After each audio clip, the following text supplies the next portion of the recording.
Hello everyone, Eric Watson here, freelance writer, player of games, writer of words, recorder of videos, and Marvel Cinematic Universe fan.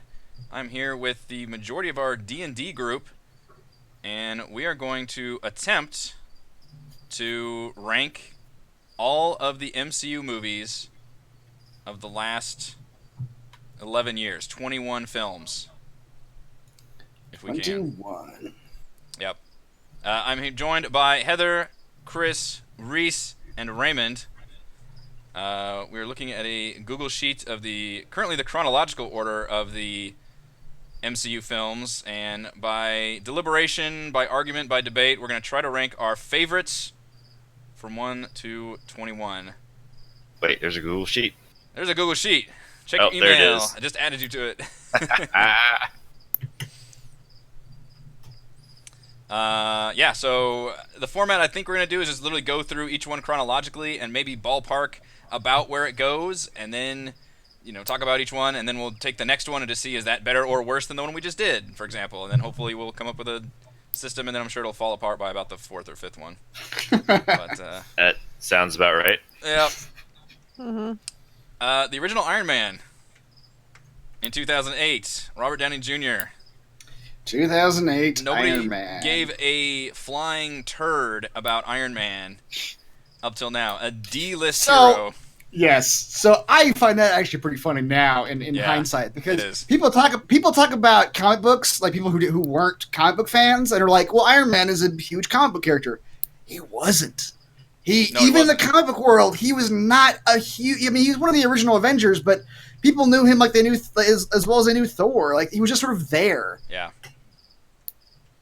Wasn't And until then- Marvel had to sell off all their best franchises. That's right. And all of a sudden, Robert Downey Jr., which it's half of it is Robert Downey Jr.'s to all of his credit. Wasn't he at the time like a D-list actor too? Because He he'd was. been through all of the courts and rehab and For a while, and then he came back. He did a movie for what's the guy's name? The guy who directed Iron Man 3. Shane you Black. assume- There you go. The Predator guy. Yeah, he did Kiss Bang Bang with Shane Black, which was like his big comeback, and then he did Iron Man, and Iron Man was fucking Iron Man seems like it was like written for his life at that point. right. Like here's all the shit Tony Stark does. Oh, who does all that? Robert Downey Jr. That I haven't read the comics, so give me examples of who was famous in the comic book world if Iron Man wasn't that top. Captain America and Wolverine Yeah, X-Men would be basically about was still would be big. about who you could. Wait, Captain America was? Well, I mean, people could probably tell you his name, but they probably couldn't tell you much about him.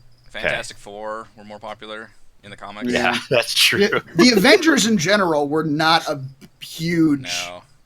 moneymaker for Marvel Well, before the movies. Not Just until the arcade game.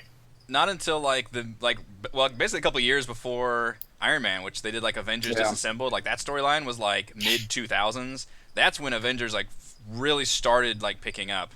Yeah. Probably because that was around the time that Marvel realized, oh shit, we gotta we don't have something. we don't have like the film rights to our good ones, so we gotta start doing stuff with these others. Yeah. Widely considered to be still one of the best MCU films. I think that fully stands. Yeah. I think they nailed that tone right out of the gate of good That's action fun. and really good casting and really fun. Yeah, just fun humor throughout that movie that they used throughout all of their films. Yep. And I think Robert Downey Jr. and Jon Favreau really doing that set the tone for everything that would come in the next 11 years, with the exception of the next movie. We'll get to that. Yeah. That's true. That's true. They tried to. I yeah, know what our number 21 movie is going to be. man. All right, We'll argue Let's that not one get ahead in of a ourselves. moment. Yeah. Let's ballpark Iron Man 1. Is it a top 5 MCU film? I think so. I would agree. I would say it's probably if we put it at number 4 or 5 right now, I think it's probably a safe spot for it. Yeah, I'd probably agree with that. All right, so you can see I'm switching between this bottom row that I'm switching between is our chronological order that I'll be using to go through this deliberation. The top row is our final ranking order, which is obviously temporary until the end of this discussion. So right now I am slotting Iron Man 1 in at number 5, tentatively. Yeah. Let's see where it goes from there. The Incredible Hulk is going to be a weird movie in the MCU world. Technically an MCU movie. It's technically an MCU movie. And maybe, Really? Chris, you know more about this than I do, but was that like a last-minute thing where they were like, oh shit, we should tie this in? Because, Yes. I mean, Hulk didn't... Because Marvel's- Iron Man did so well. Because Iron Man did so well. It came out the same year, right? 2008? Yeah, yes, it did. Like Okay. like literally a few months later. Like it was Because this is Yeah. Universal, I believe, that has the rights to Hulk. Yes, his solo movies, yeah. Yeah. So this was already a weird... They still have the rights to the solo movies. I don't know I don't think actually. so. I don't think they so. do. Because Mark At the time they Ruffalo did, has though. like complained about not being able to do a Hulk movie. Yeah. And they're like, I guess Universal doesn't like money, or he said something snide about Right. Mhm. that. Edward Norton. Way better Hulk than Eric Bana. Well, yeah. Hey, If we're gonna compare, We're all that was gonna go, yeah, that was fine. a weird movie. I'm not gonna- Yeah, that was the. That was a Hulk I- love story. The one thing I read just the other day is that The Incredible Hulk is the only MCU movie that doesn't have the same casting director. All other 20 movies have one common. Well, I guess Kevin Feige and Marvel is the common denominator, but one crew member who's the same through all of them, and that's the casting director. Well, and But she did not cast this one. Interesting. And it there's shows. gotta be like a best boy or There's probably a best boy. Somebody who's just been there for all. Yeah, I'm sure. It's Edward Norton's fine. not a bad movie. It's not a bad movie. question mark. Question mark. There's a lot of good It's- movies in here. I just, And I the don't one know. thing I will absolutely, I mean, the effects are cool. Hulk looks cool. Hulk looks good. Hulk looks good. Hulk has 2 action scenes in the movie, which is kind of a bummer. Yep. But Hulk looks good when he's hulking. Yeah. The one thing I will absolutely give this movie credit for is the way it established its Captain America-based fighting style was solidified in this movie. That middle fight scene where Emil Blonsky goes up and does like spin kicks and he's dodging around Hulk and trying to beat him just when he's normal size. Yeah. That is what the entire MCU decided was their aesthetic for Captain America and their fights Interesting. and just all of it from then on. Yeah. Which at the time, I hadn't seen action quite like that. It was sort of a weird mix of like, well, he's doing things that aren't humanly possible, but it's also kind of grounded. It's not like Matrix action. Which is kind of like comic book, like physics, basically. Yeah. Yeah. Yeah. That's interesting. But it's weird, and the long bits that don't have Hulk in them are tedious. Yeah. And As with all Hulk Some might say stories. artsy. yeah. And the final action scene is too reliant on its CG I mean, yeah. and gets a little silly. Hulk and Abomination pounding each other. For Yeah, exactly. Yep. Hulk Just- and bigger Hulk. Hulk and Yeah. Bigger Hulk punch each other for Didn't 10 that- minutes. Wasn't that a callback in Ragnarok when Hulk I can't talk, flies out of the ship and he's going to try to Hulk out at the end and he like falls down? It's a big joke because he falls out of the ship in I this feel like movie and they're like Yeah. not sure if he's going to Hulk out or not. That was like his whole Right. deal is he had his like Hulkness drained or something and he's like, I just got to get angry or something. He just falls out of the ship. You're like, oh Yeah. shit, is he going to Hulk or not? Are we going to have a climax or a game over? yeah. Nope, it's a Yeah. climax. Yeah. Yeah, I think so. But I feel like that may have been 1 or 2 other times also. Like Hulk Yeah. jumping out of a flying object and landing as Hulk. It's probably, I don't know how many times it's been done. Possibly. But then, that last action scene also has the really cool bit where Hulk breaks apart a cop car and uses the doors as shields. Yeah. Like, that was awesome. Yeah. So it's got cool stuff in it. Yeah, it does. It's just, honestly, It's not a good movie. You know, like, Wait, why did he need the doors of shields? I don't know. Because it looked cool. He's the Hulk. He Yeah. punched Abomination with his door shields a couple times, and Okay. Doesn't his skin like bullets bounce off of it or something? that whole action scene was damn just it, Reese, let us have fun with the score shields. I just don't remember. It's not at the bottom, but I also think it's below the mid-tier Marvel movies. So number 4. That's That's right. that's probably safe to say. Yeah, and obviously it has no connection in the movie itself of the MCU in general. I think it's just the end of it. Does Stark Yeah. show up at the end? I think. Yeah, it's the post-credits screen. That's right. Stark talks to name. the general, right? Yep. Yep. And that is in hindsight, a lot of the post-credit scenes in these Marvel movies don't actually make a damn bit of sense if you go back and watch them again. Yeah. Because Stark was not the leader of the Avengers at that point. So Stark going to talk to General Ross about getting the Hulk on Team Avengers makes no sense. That was, oh Yeah. shit, Iron Man did so well. We got to put Tony Stark in this. That's right. We got to put Tony Yeah. Stark in there. Yeah. And then later on, they added General Ross to the MCU as a character. Get But me he's Robert supposed- Downey Jr. That's right. Is that what he said? But then he's like a Um, different. He's a different character. Then it's all very odd. Yeah. That's and the next part we see him is Avengers. Civil War, I think, right? I know the first. Or no, Avengers you movie. mean you'd Hulk. Yeah. Next time we see him as Avengers, which is kind of soft implied that's the same Hulk, just recast. But it's only soft implied. They never really mention Abomination. They never really mention Yeah. any of the events.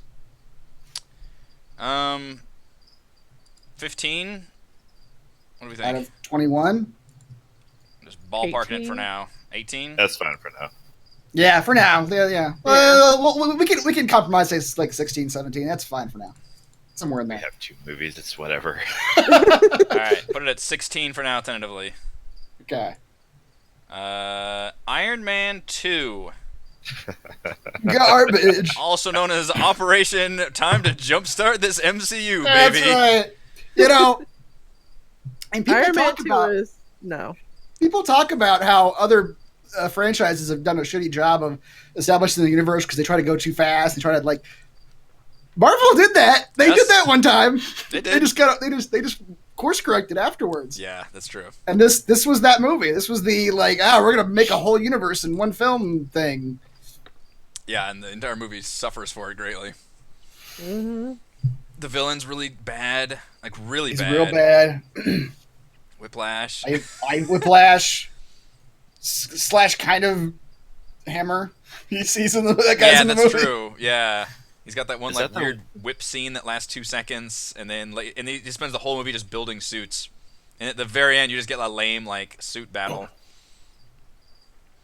So is Hammer? Is that the one where he's on trial or he's in the courtroom or something? No, that's the next Iron Man Okay. movie, I think. Yeah. This is the one where they're at Tony Stark's big, like, look at all this tech stuff symposium thing, and Yeah. And Hammer builds his own army of drones, and Whiplash takes trying him to over. trying to Okay, show I just that he remember can do it the too. race car scene. Yes. That's the only good part That of was the the- movie. yeah. Like that whole That felt whole, like the MCU part of it. It was like, oh, this villain's Yeah. doing crazy shit with his whips and all Yeah. that. It lasts like 2 seconds, and then it's over. Yeah. that Did scene he- gets he, real dumb at the cuts end that though. car in half. It's like, oh no. Yeah. Iron Man 2 subtitle. Even Where's that Terrence scene. Malick? That's right. Even that scene goes on too long, and they start doing this gag where I think Rhodey and Pepper are trying to grab a thing that's shifting around in the car, and it's like a whole a physical comedy gag, Oh my God, I and forgot it's about just that. yeah. That was the movie they introduced Black Widow. Also, Yeah. Yeah, and she was Wow. they had Pretty Black lame, Widow. They had Coulson making the joke about the Strategic Homeland Initiative thing. Like, Was that oh, in we that gotta come up movie? with a name for it. yeah, which also doesn't make any sense in hindsight. And 'cause that still Shield bugs me knowing- from Captain Marvel too, because it's like he called it Shield and Captain Marvel takes Yeah. place in the '90s, and now they're still trying to figure out the acronym in this movie. They'll re-release these movies at some point, and they'll do a George Lucas thing where they go back and change. Yeah, they'll plots. change it digitally, re-edit. Yeah, yeah. It's we do get War Machine, I guess. I mean, We- surprisingly, they introduced Black Widow and War Machine in this movie, and they've been in it forever now. Yep. And we The get one War good thing Machine it for a does is little it gave bit. us Don Cheadle instead of Terrence Howard. But see, I know I'm in the minority here, but I like Don Cheadle better as Rhodey. I like Terrence Howard's charisma with Robert Downey Jr. more. Don Cheadle Yeah. has never felt like Robert Downey Jr.'s friend. Really? He's always felt like this other guy who's just sort of there. There's a respect there, I guess. But Yeah, it's like the respect Terrence because Howard they're and Downey actors. Jr. You can see them like hanging out. Mm-hmm. Like I believe they were like best buddies. Really? Yeah. I never liked Terrence Howard in the first one. I mean, he doesn't have a whole lot to do in the first one. No, he doesn't. No, but I'm totally in agreement with you, Chris, on that. It's like there's that chemistry wasn't there between the two of them. Yeah, but Don Cheadle is just generally a better actor. Well, yeah. but still, yeah, it's like, yeah, I like their chemistry. Yeah, and Black Widow's in it, but she's kind of a weird, like fetishized, like Yeah. super sex spy. That's kind of her role in that one. It takes her a little while to get over that.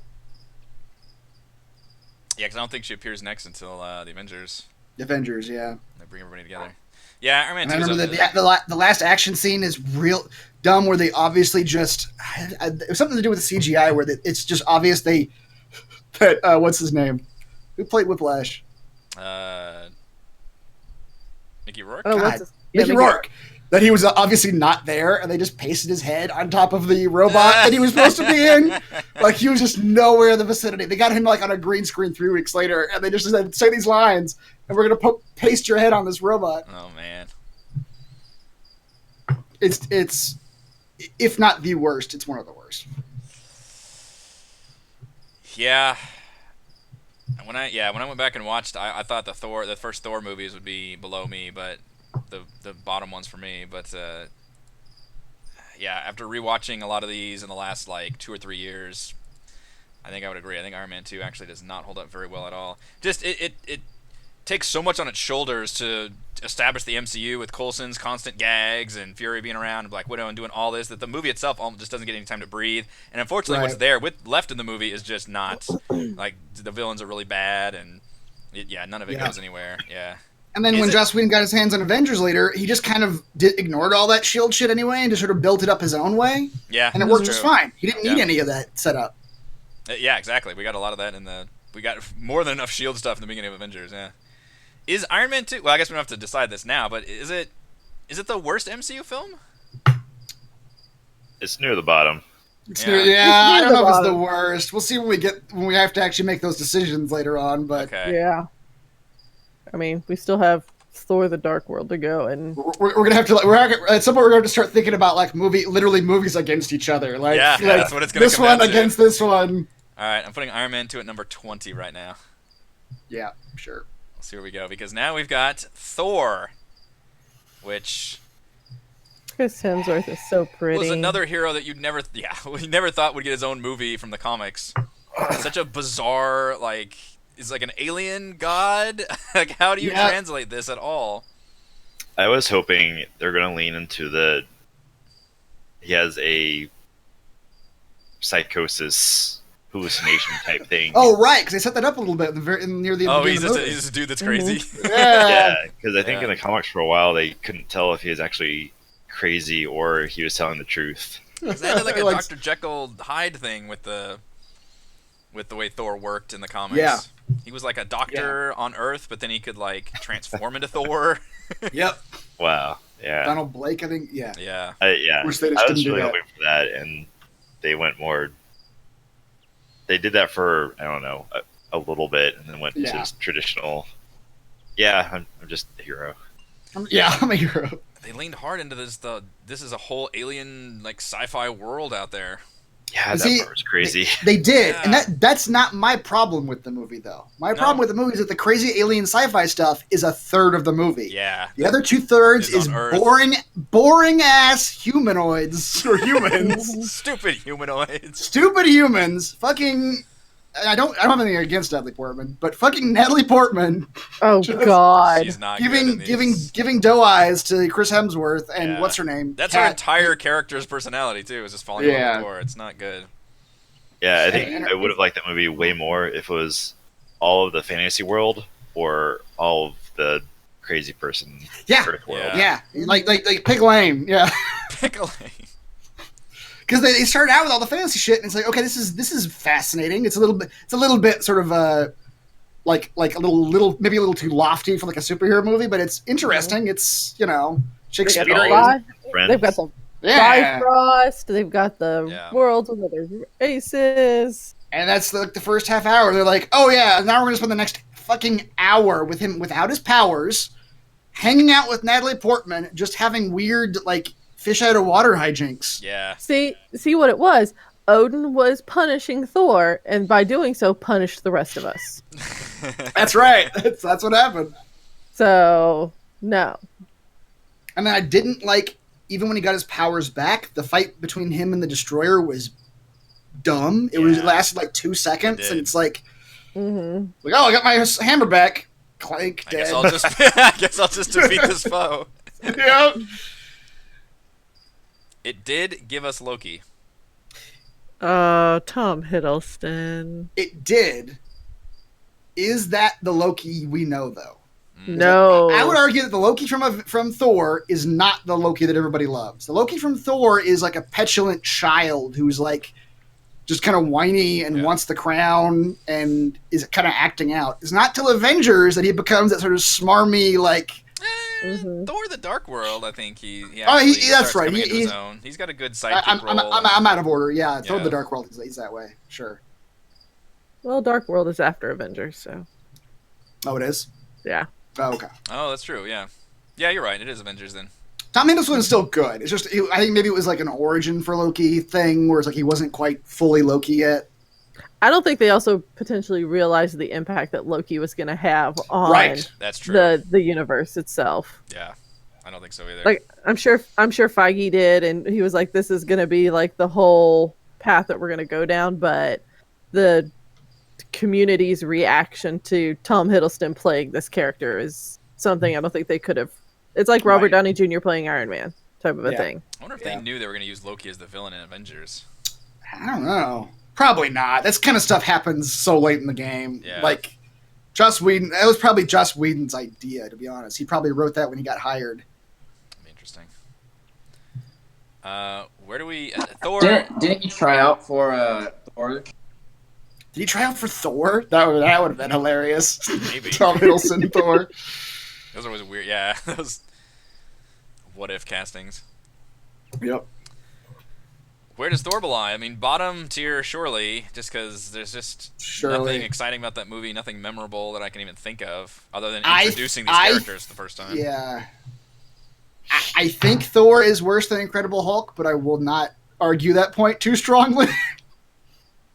I was about to say, they're about, like, even for me. Yeah. Interesting. I dislike them both about the same. That means and I love Chris Hemsworth, and I love Tom Hiddleston. Yeah. Well, that does factor into this. Does that mean it's better than Iron Man 2? I think it's better than Iron Man 2. Yeah. Okay. Unanimous. Thor is better than Iron Man 2. Everyone agrees. Interesting. Good job, Chris. So we could put Thor just between Hulk and Iron Man 2. There you go. Yeah. For now. For now. Put it squarely in between. I know. At some point, we're going to have to start squeezing these together. It's going to be a little trickier. Captain America, the first Avenger. The first one that took us back in time by quite a big margin. So, when I first heard that this is going to be a movie, I thought, holy crap, why? This is Captain America. No one cares about Captain America. Oh, right. Yeah, because Captain America's, like, there's no way to do Captain America. It's not silly, right? Yeah. Yeah, it was such a silly comic character, too. It was like, I've just got the stars and stripes on and uniform. He had a very specific place and time, and yet it still continued. Yeah. Yep. And, yeah, I felt like this movie was way better than it had any right to be. That's very true. I agree. Yeah, I agree.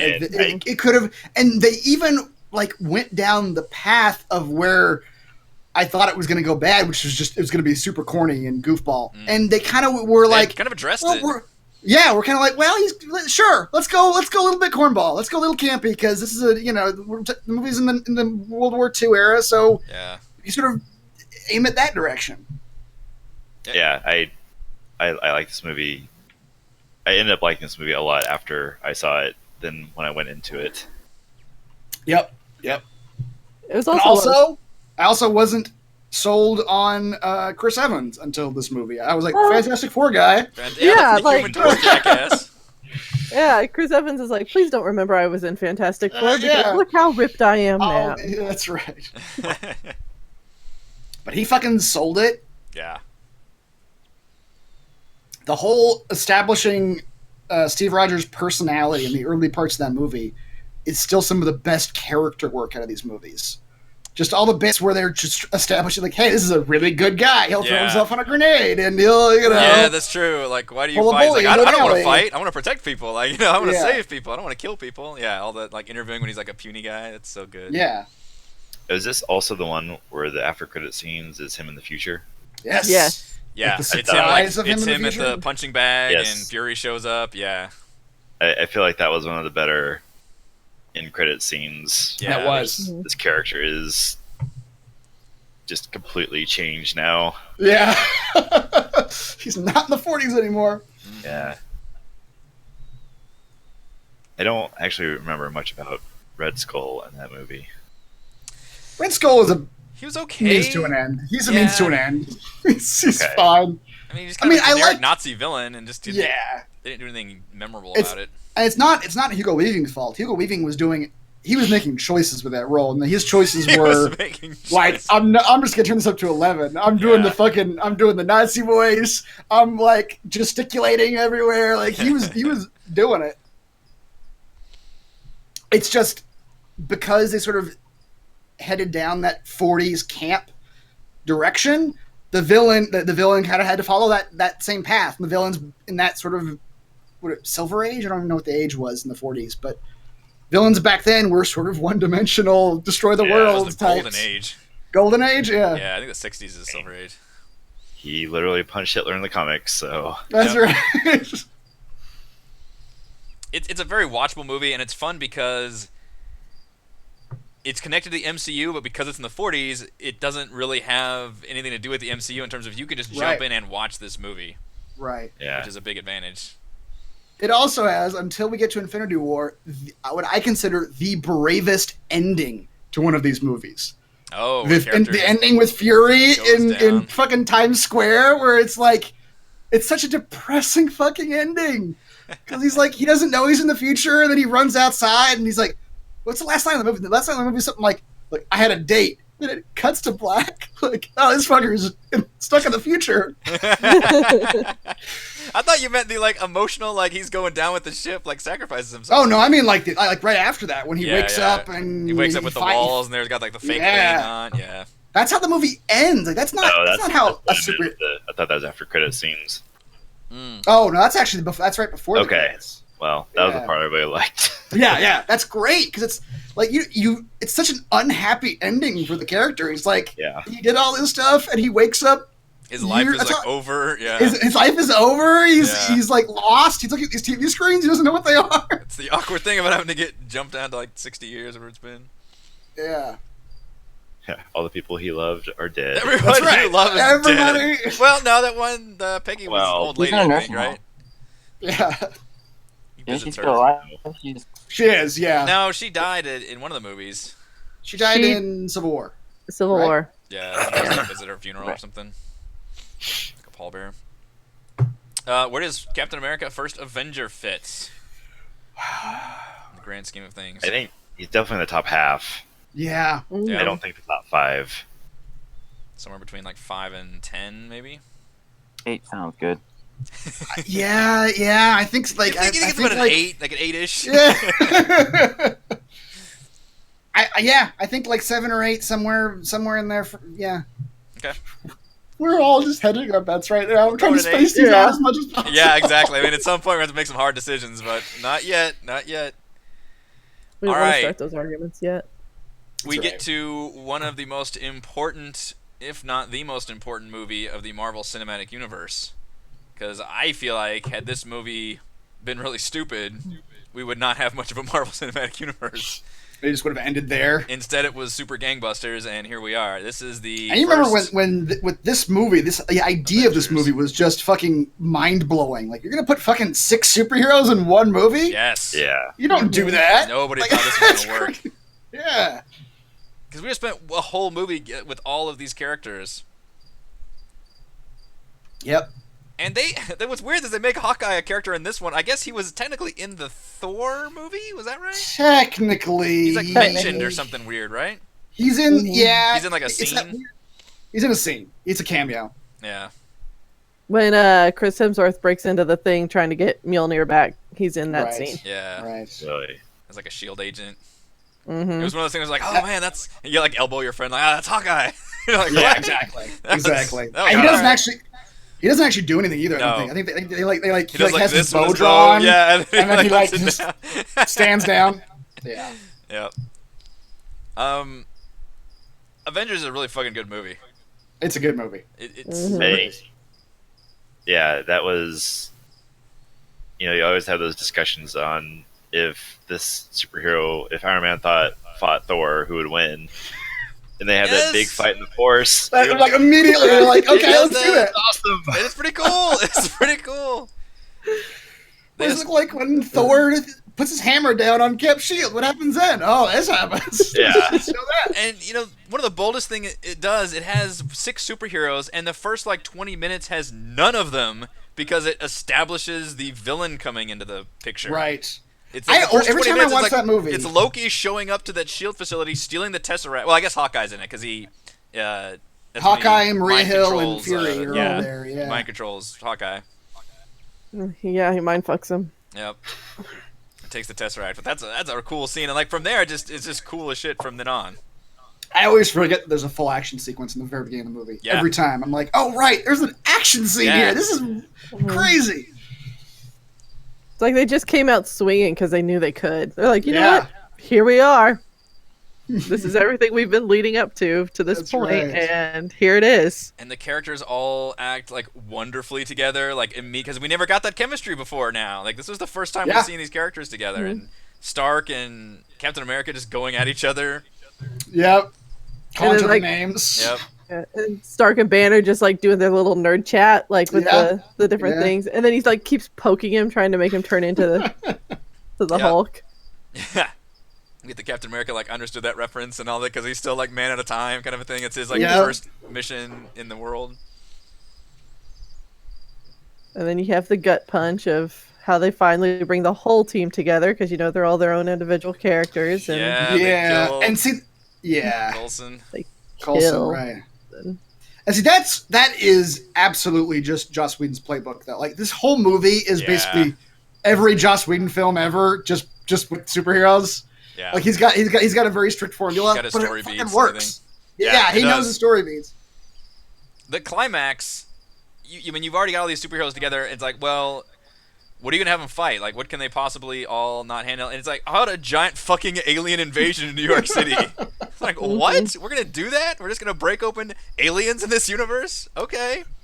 Yeah, They fucking do it and it's cool. It's really cool. it is. I Giant think fucking my favorite.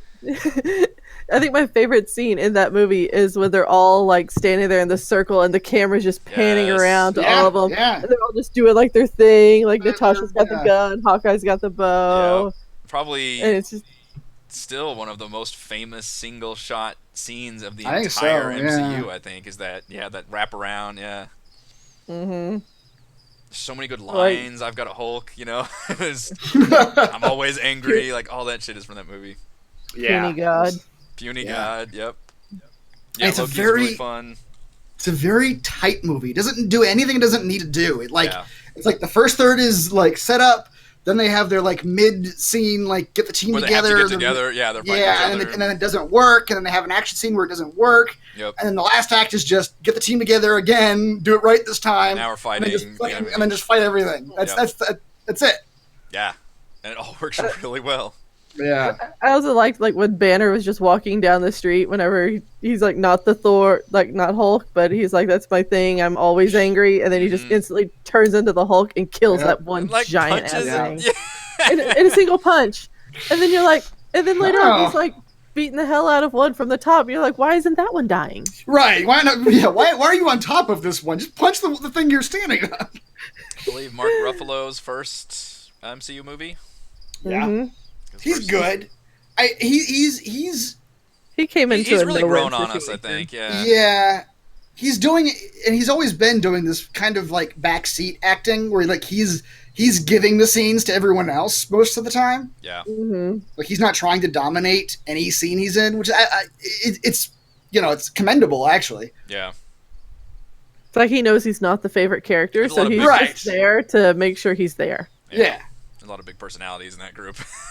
Right. So he doesn't try to be one. He tries to be like support to the big personalities, and it works. Yeah. Mhm. I am glad he got a bigger role in Ragnarok because I've been worried that we've hardly gotten much of Ruffalo at all in these movies. Mm-hmm. Avengers, gotta be top 5, right? Top 5. Original Avengers. Gotta be. Yes. Let's put 3. All right. I wouldn't argue against that. Yeah, we'll argue about it later, but we've got the space now. Iron Man 3 is a I weird don't movie. like this movie. I You don't know- like it. I love And it. it's not. I don't. It's not that I even think it's bad. I just don't like it personally.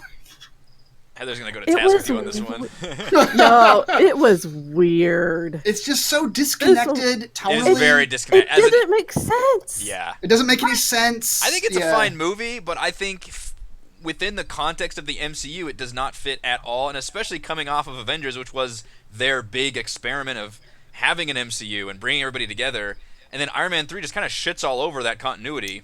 Yeah. Like, I think in a it lot of does, different like, ways. after the first 10 minutes. Like, the first 10 minutes are when they talk about how Tony Stark's having some PTSD from having come back from dropping off the atomic bomb with the Mhm. Chitauri and all that. And yes, I did know they were called the Chitauri. I didn't remember that until you said it. But then after that, they kind of just like, well, fuck that shit, and that's just not going Yeah. to affect the rest Now of the we movie. have this And it's other like, plot about fire people and yeah, and then fake now Pepper actors Potts and- is some weird fire person that may or may not Is- explode. this is kind of a tangent, but isn't she still a fire person? Did they No, ever actually he address? fixed her. Oh, Yeah. he fixed Yeah, her. they fixed Okay. her. Yeah, it's at the I missed the that. very end of the movie is when Oh, he okay. fixes Pepper and then fixes himself Gotcha. Which I hated that to part. get rid of the arc reactor. Yeah, Because the it- next movie, he's right back to having He's an right arc. back, and it made him Like, such an important part of his character in the first Iron Man too. It's like he had that thing in his chest. I feel like that plays into the Infinity War, where now it reminds you like he had it removed, but he still has it. Yeah. Right. Yeah. Like, Exactly. he doesn't need it to survive He anymore. doesn't need it. Yeah. He's just keeping it around. Jesus. Yeah. Yeah. We recently rewatched it. And I think another thing that was important in that one is when he was injecting those little nano things into himself, so that he could bring his suit just by command. Mm-hmm. You Oh, have to is that rewatch from that one? Yeah. I Yeah. guess That's Like he's yeah. waving his hands to get the pieces to come to him. Right. So you see right. a little bit in that movie of him. What is it? He's captured Embedding at the himself end. with Iron right? Man, like Mhm. merging with Yeah. Iron Man. I guess you could say. Yeah. Right. Right. His Like, they- army. They somewhat tried to set up like a really cool villain in this one too, with that British guy. What the hell's his name? Oh, the fake out villain. That was so Yes. weird. That was so weird. Even for like the Marvel Cinematic Universe, which does some goofy shit, that was really weird of them to do. Yeah. Kingsley. Yeah. That. Yeah. Ben Yes. Kingsley. Yes. That kind of. But the thing is, like, all these movies had spent so much time going, like, no, guys, we can take these colorful, sort of silly comics turn and them have into fun with cool them. characters. Yeah. And then this movie went back to that sort of like, well, no, we're adults here. We don't need that fucking kiddie Yes, shit. that's Like, exactly what like, it reminded me of. Like, no, we're mocking the fact this is not a real villain. Nah, screw that. This is stupid villain. Like, oh, all right. See, now didn't this feel goes earned. back to some of our conversation we were having earlier before all this started.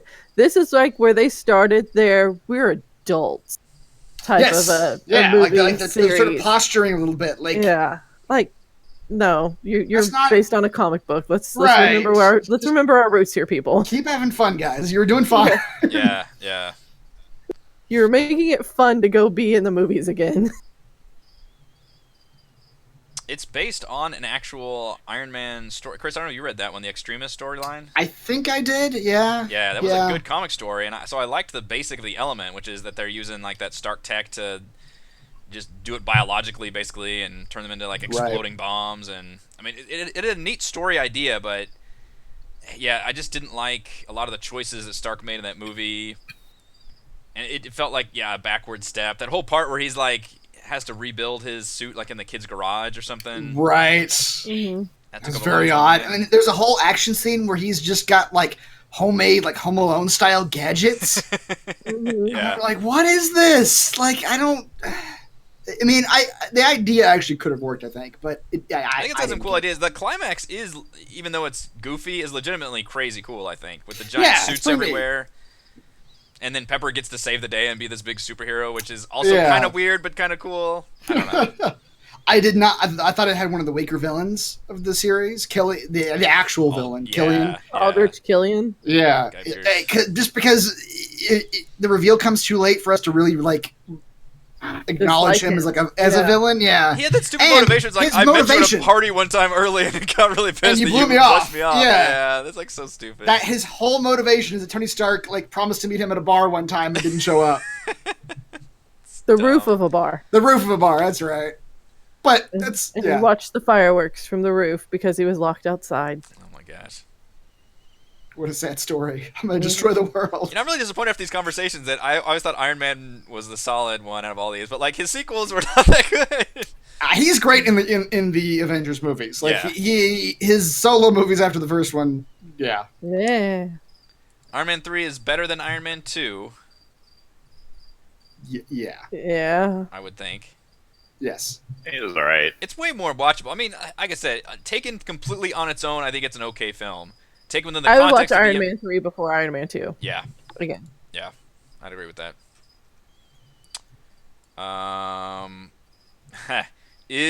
Now we start getting into the debate. Is Iron Man 3 better than the original Thor? Oh man. Ugh. This is an internal debate. I don't know about that. But I don't know either. Yeah. I would probably rather watch Iron Man 3 than Thor 1. And it's not... Thor. I'm not saying Iron Man yeah. 3 is a good movie, again. I'm just Right. saying... I mean, Thor I, has more stuff I like, but Thor also has more stuff I don't like. It's because it's that split in Thor of like, here's the good stuff, here's the shitty stuff. Mhm. Can we watch the first half of Thor and the last half of Iron Man 3? Let's do that. Call it Thor Man. Or Put it- Iron Ore. Iron Ore. That's great. I would put it above Thor personally. I agree. I won't argue that. That's. I don't know about that, but We can have the debate. Yeah, that's I what we're here respect for. your decision. I mean, I don't feel It's strongly not my enough about decision. it. This is a collective. Yeah, we're yeah, trying to I do understand. Yeah. I mean, I would respect the group's decision, but I don't know. I respect It would your depend on decision. what day you caught me, if whether or not I would put it above Thor. Yeah. Exactly. It's a little bit of a toss up there. Well, is it easier to compare it to Hulk then? We put Hulk above Thor. I Is think Hulk's Iron Man better. Iron Man 3 better than Hulk? I don't think so. I like Incredible Hulk better than I like Iron Man 3. for Could sure. we put Iron Man 3 between Hulk and Thor? You could put Iron Man 3 after Thor. Yeah, I'm gonna say like Iron Man 3 after Thor? All right, let's start Yeah. it. Let's see. Yeah. We got 1, 2, 3, 4, 5. There's 5 of us. Give me a yay if you think Thor is better than Iron Man 3. Thor is better than Iron Man. If Thor is better than If you Iron think Man Thor 3. should be above Iron Man 3. Yay. Yay. Yeah. It's at the bottom of the list. It doesn't matter. That was Go 2.5 votes. If I ever heard a half vote. We have 2.5. It's never gonna work. We have 2.5. If someone could give a half yes. Raymond, what are you saying? I said it's at the bottom of the list. It doesn't matter. It's our definitive list. All right, it sounds like we're putting Thor and then Iron Man 3. So the bottom of the list right now: Thor, Iron Man 3, Iron Man 2. I'm still Yeah. leaving the bottom open, but we might shift those over. There's so many fucking Shane Black fans that are gonna come after us. Shane Black fans, People Chris's love it. email is the following. Please direct all comments. Turns to out Shane Iron Black Man. himself is going to email you. Oh god! You son of a bitch. I just remember when Iron Man 3 came out, there were so many people being like, oh, this movie's so smart, it's the smartest Marvel movie that's ever been out, and there were people who liked Shane Black. And I was just like, it's just not. It's like the chick who cried and yelled at people to stop picking on Britney Spears. Let's be honest. Right, yeah. Leave Britney alone.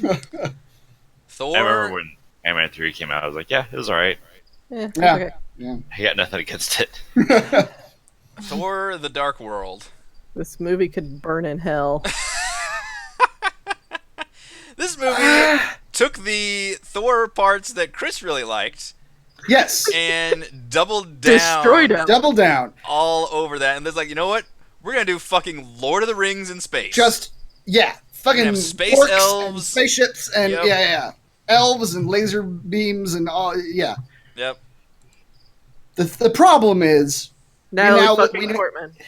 well, that is all- a I big just problem. remembered, I cannot stand Natalie Portman's associate. Yes. Mhm. Cat something? Cat So Dennings? sardonic. Holy Yeah. crap. Yep. Mm. Yep. Mhm.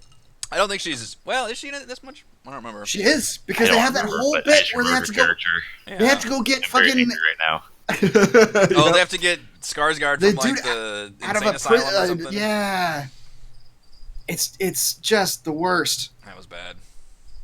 So Dark If World you is almost universally at the bottom, so this will be an interesting conversation to have. Most people tend to rate this one pretty low. I just respect the hell out of how weird it got. The problem is, we now live in a world where Thor Ragnarok exists. Sure. We did not live in that world when Sure. Thor: The Dark World came out. Yeah. I would So still this- say this Thor: was The the Dark World fucking- sucked.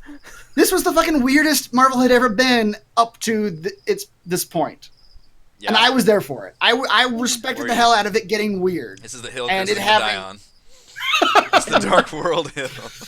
I just, the fucking monsters and laser beams and Chris, spaceships The and villain is so bad, though. the villain is probably the worst in any of the He Marvel didn't movies. even want to be in that movie. He didn't want to be in the movie. I don't think anybody wanted to be in that movie. No. I remember there was an interview with him saying he was just doing that movie for a paycheck. Yeah. Christopher Eccleston has a storied history of doing these genre movies or genre TV shows. He was Doctor Who. He fucking hated it. IDGAF. Yeah. He fucking hated Doctor Who. He was Doctor Who. Then he did G.I. Joe. He fucking hated that. Then he did Thor: The Dark World. He does all this genre work and can't stand. He thinks we're fucking nerds. It doesn't like us. Yeah, he's he doing does these all that movies for like, anyway. a paycheck so he can Yeah. go back to doing his, I don't know, And he keeps Broadway getting or hired. Pioneer. Yep. Yeah, he's terrible. He doesn't want to be there, and I don't think he ever speaks English. He has his weird Elvish dialogue the entire movie. God, that's right. And This movie is so up its own ass, though. Like, holy crap. Mhm. yeah.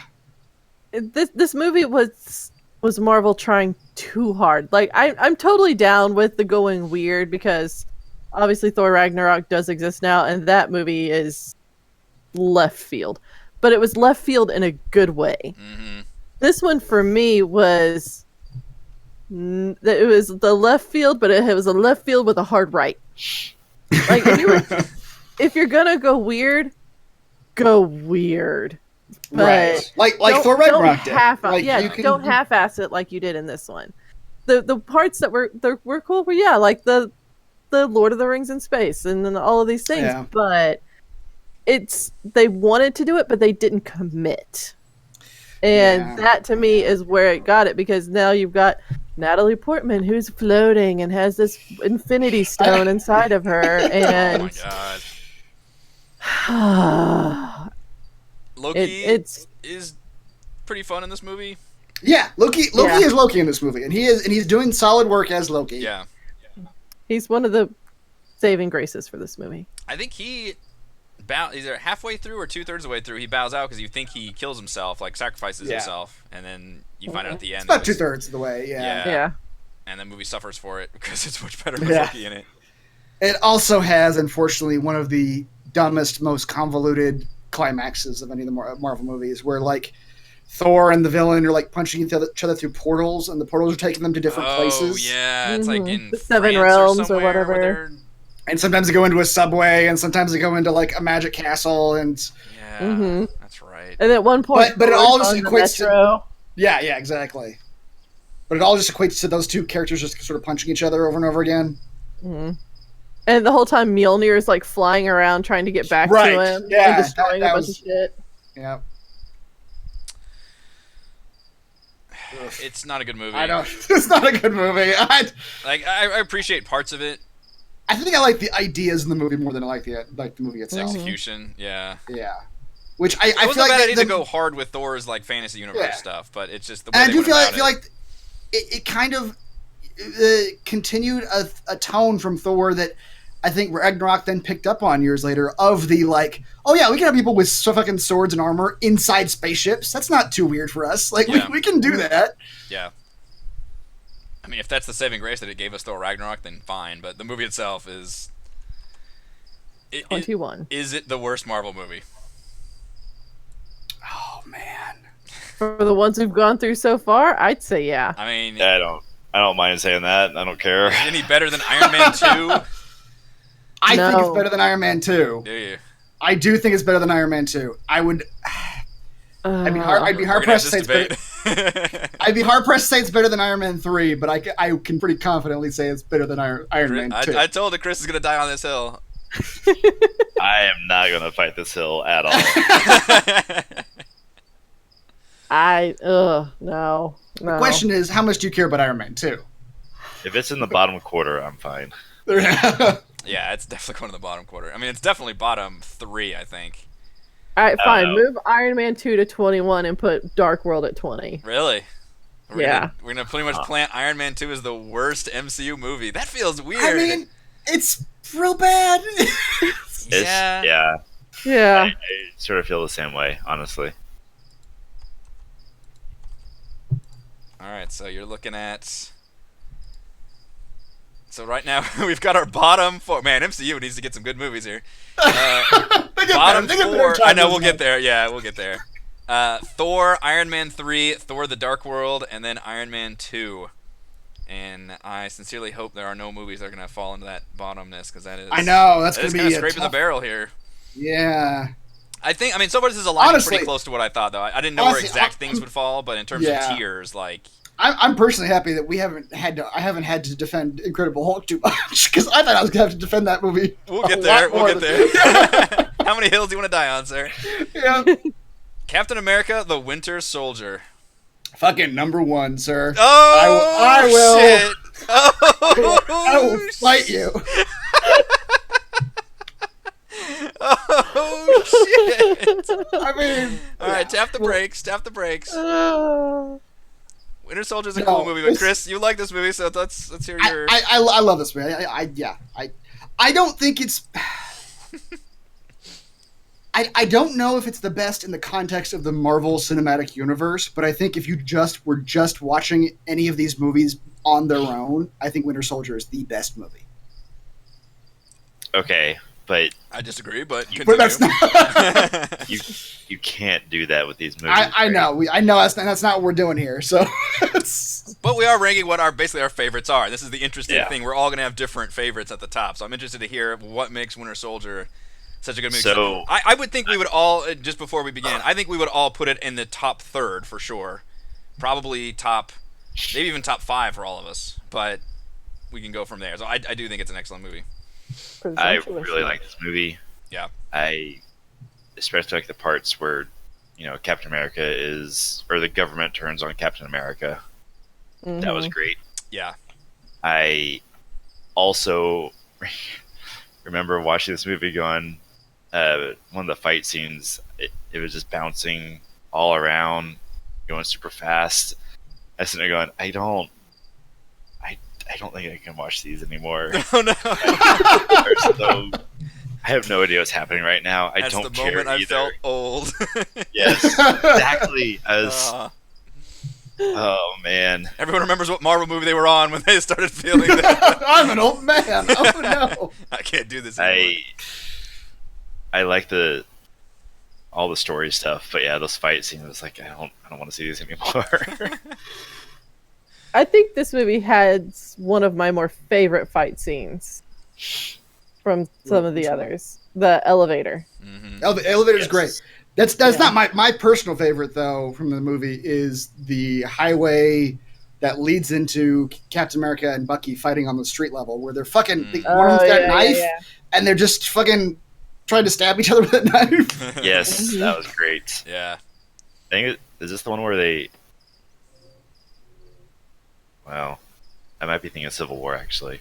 Sorry, It gets really hard because a lot of these start melding together. And here's the thing, I'm all the thinking action, Civil War. That's when I start getting tired of this. Okay. and that actually makes more sense to me now that you're saying that, because all the action in this movie is super grounded. It is Yes. it is action movie action. It's not Yeah, superhero action. that's It is true. like on the ground, guns and fists. You know, you got. I mean, it's Captain America, so he can do things that no one else can. But you got the elevator sequence where he's just beating the shit out of 6 guys in an elevator with him. You got him grabbing a fucking helicopter and holding it down. That was cool. Wait, I thought that was Civil War, wasn't it? Was that That Was was that Winter that Soldier? was Civil War. I think that was Civil War. That was Civil War. You're Where he right. does it 'cause, Why yeah, am I? Yeah, that was it's fucking Civil War. hard. It's hard to do. It's it. hard. Yeah. Yeah. The scene I remember vividly was the scene between Captain America and Iron Man in that dam. Oh, that's Civil War. That's That's yeah, Civil War. exactly. That's like the very Yeah. end of Civil War. Yeah. Yep. Okay. And that's when I'm going. I can't. Yeah. Yeah. There's too much going on. Right. Winter But yeah, Soldier. Captain America: Winter Soldier was great. Yeah. I really like that movie a lot. You know, Thor doubles down on the crazy weird Thorness in Dark World. Winter Soldier doubled down on what turns out to make Captain America, which we didn't really know before this, because the other Captain America movie was just a World War II movie. So they didn't have anything to really go on for a Captain America like modern solo movie. And they're like, well, let's just make a fucking political like spy thriller action movie. Yeah. And it's I really love that. fucking good. It works really Yeah. well. There's not a whole lot of crazy superhero shit going on. He just happens to be able to kick a lot of ass. And it's all very grounded. Like, there's not... The supervillain is, like, the system, almost. I mean, I guess Yeah. Arnim Zola's there at the end, but... Robert Redford is ultimately the main villain. That's like, true. Yeah. It's You could part of argue the that system. Bucky. You could argue that Bucky's the villain, but because he's the action villain, but he's not. He's not who's Yeah. doing the. That's true. He's not Yeah. calling the shots. It's the Hydra takeover of Shield. It's It the really Mhm. feels like the system, like, in general. Like, and Yeah. it's a cool, like, angle, I think, for Yeah, Marvel absolutely. to explore. hmm It's also like for me, this is like the first time they're like, all these other ones have been like these fantastical characters where Iron Man is admitting our flaws and embracing them. Thor is this god who comes from another realm. And then you've got Captain America, who's like the epitome of hope of humanity type of an individual. He believes in humanity and justice and all of these things that people don't believe in, honestly, anymore. Which sounds And- cheesy on the surface, but Oh yeah. I don't know if yeah, that's just but then when you Evans watch, well, yeah, Uh, but then when you watch this movie, you can just feel it, and you can just like it's like the heaviness goes on his shoulders when the government turns against him. Right. and Right. That's weirdly enough, the movie treats in the early parts of the movie, they treat all those things you just said almost as his weakness, because Yeah. it's like he's this great like paragon of morality in this system that is just completely gray. Yeah, The yeah. system is Robert just- Redford on the other Yeah. side going, "Come on, man." Yeah, exactly. Robert Redford's like, dude, you're not. This isn't 40s America anymore. Like, yeah. Mhm. You need to be in the real world. yeah, And Captain America's like, "Yeah, this is what it should be." Yeah. right, yeah. And I think weirdly enough, this is one of those movies where the ultimate message is not character growth. The ultimate message is Captain America was right. All you fuckers are wrong. Yeah. The growth is that we just see him apply his personality and his worldview in our modern age, right, and he is right. unshakable. Yeah. Like that's a really, really cool thing to see. It's like the question of the movie is, will the modern world change him?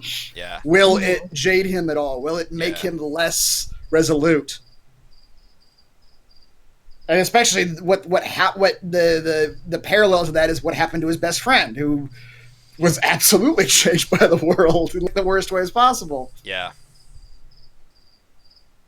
Yeah, what a cool, like, it was a thing that they did in the comics first. It was a really cool thing because that was, in the comic world, famously, Bucky Barnes was one of the like sacred dead characters that had to stay dead because it mattered so much to that character. The other one being Spider-Man's Uncle Ben. Like it's like you cannot fuck with these characters. You cannot bring them back. You can't do anything because their deaths mean so much to their characters. And then in like around 2006 or whenever that storyline was, they brought back Bucky in this really cool way, and it was really well done in the comics. To where Winter Soldier is now like another hero. Yeah. And it worked really well here. They really played on that without. They didn't retell that comic story at all, but they did a good job of just using that concept of like, yeah, let's bring this back and use that as a, which eventually turns into kind of a weakness for Cap, because that's kind of what fucks up in Civil War a lot of ways. Is Cap just sides with his friend. Yeah, exactly. Even though his friend might really need to be locked up. Right. These movies do a lot of doing their best to avoid the legal system. Like at the very least, there should have been a trial. At the very, even if he was found not guilty, like these movies never want to actually address. That's the such a funny comic thing anything. too. Whenever the mutants show up, they're like, "We're gonna try this guy in mutant court." And I'm like, "That's not a fucking thing. That's not how that works. Don't act outside of the system."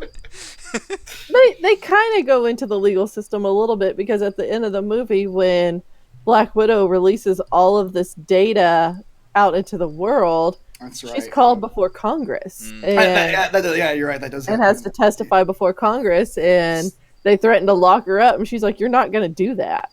She plays the badass card, right, and walks right out of there. Black Widow, we haven't talked about that, is a big part of this movie, and before that, she had that stupid part in Iron Man 2, and then she was a character in Avengers, which she was good in Avengers, but very much that kind of Joss Whedon, like I am the chick character. Right. I think she was really, she was the sidekick in Winter Soldier, but I think she was a really fun, cool sidekick in Winter Soldier. Yeah. And it fit her like role and personality very well to have her like join forces with Cap. Mm-hmm. This is the first sign of Peggy we got too. Yeah. Was Winter Soldier. Because he goes to visit her when she's old. Is that the one? Okay. Yep. I would have no problem putting Winter Soldier top 5. I don't. Me too. Think I can put it number 1. Okay, let's start with this. Is Winter Soldier better than the original Avengers movie? Yes. You already know where I stand. I know where you stand. Yeah. I think the ideas it tackles in that movie puts it above other movies. Yeah. I would agree with that. Okay. I am going to tentatively, again, these are just floating around. I'm going to tentatively put it at number 2 for now. So right now it is our highest rated movie. Yeah. We can discuss the top We'll get 5, whatever. it's gonna be a dogfight, because guess what the real number 1 movie is, assholes? It's Guardians of the Galaxy. Yes! That's what it is. It's Guardians of the goddamn Galaxy, number 1 with a bullet. With a fucking bullet. No. It's good. It's good. Guardians of the Galaxy is a great movie. 2 is better. We can argue that when we get there. Interesting. I love 2. I remember 2 better than 1. Really? So. Yeah.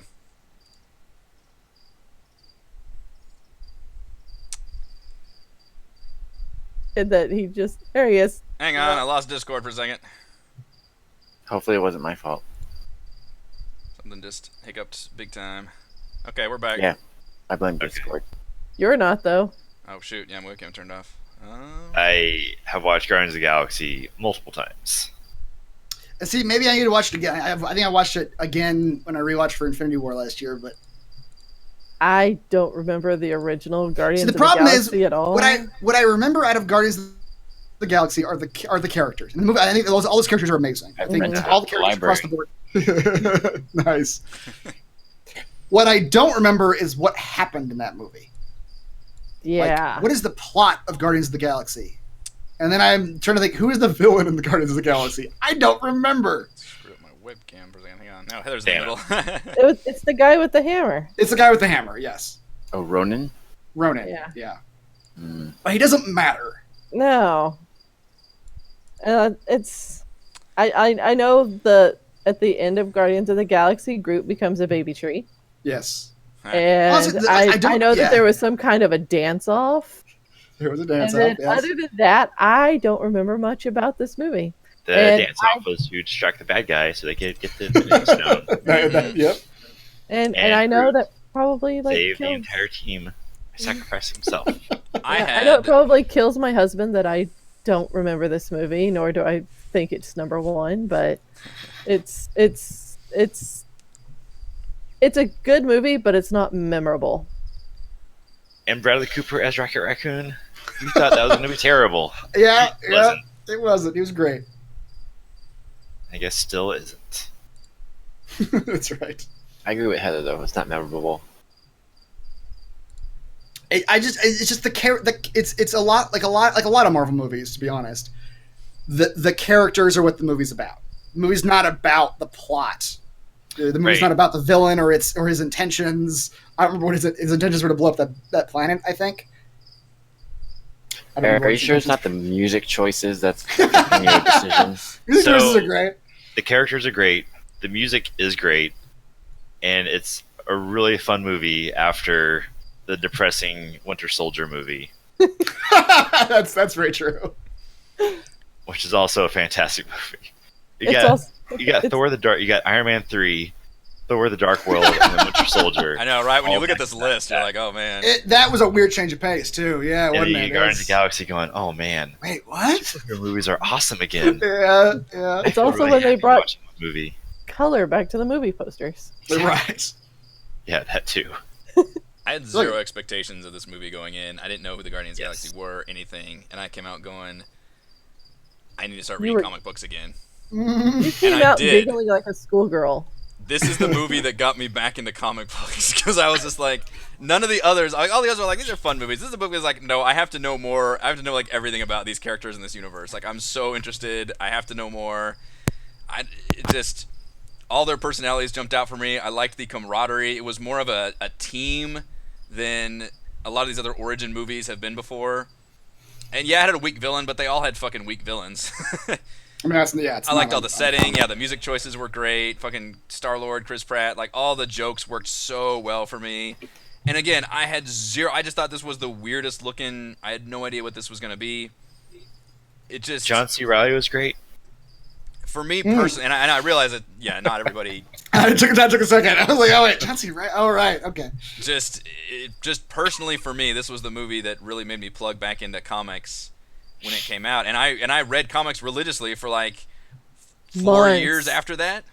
I Yeah. think. God. I mean, it was years. I got Marvel Unlimited, and then I've got off of it like a year ago, and I recently got back in. But I read through years worth of comics, so Guardians was huge for me. I love that movie. I would almost agree that 2 might be the better film.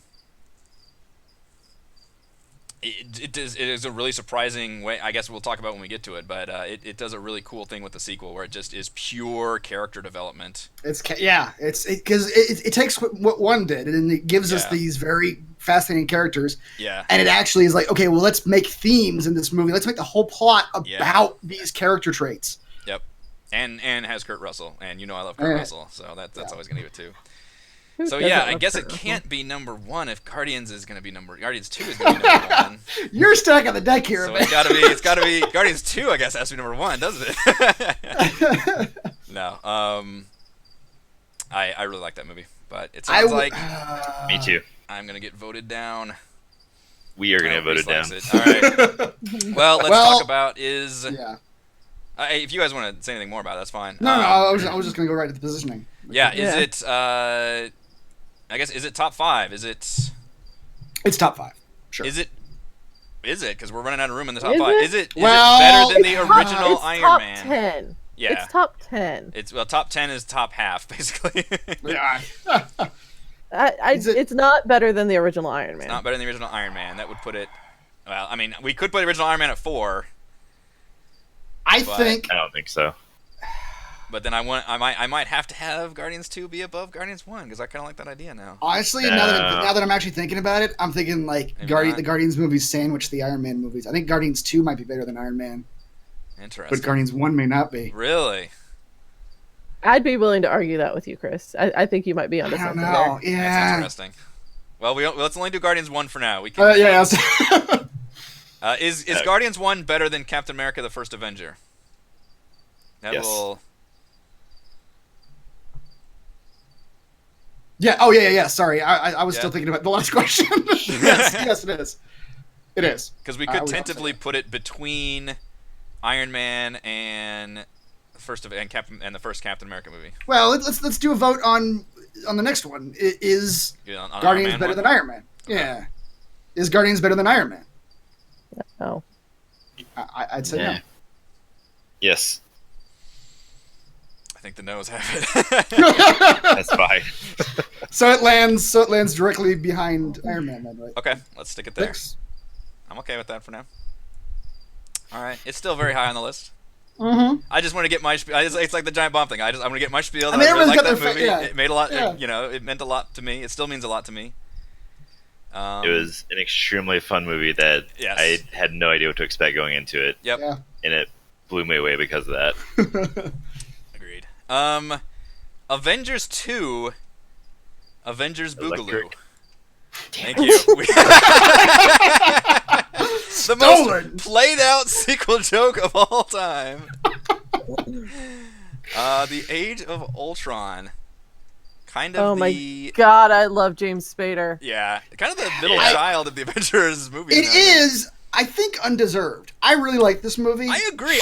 We rewatched it not too long ago, and it was a lot. I was thinking like this movie gets crapped on a lot for whatever reason. I rewatched it. I was like, this is a good movie. Like, It has problems, and most of Yeah. its problems are in its middle act. I think it's Yeah. where Thor goes to a well of that's logical plot bad. development, Yeah, they go to and they hang out in a farm for a ranch little while. and- house. Yeah. yeah. That was a weird thing to do with him.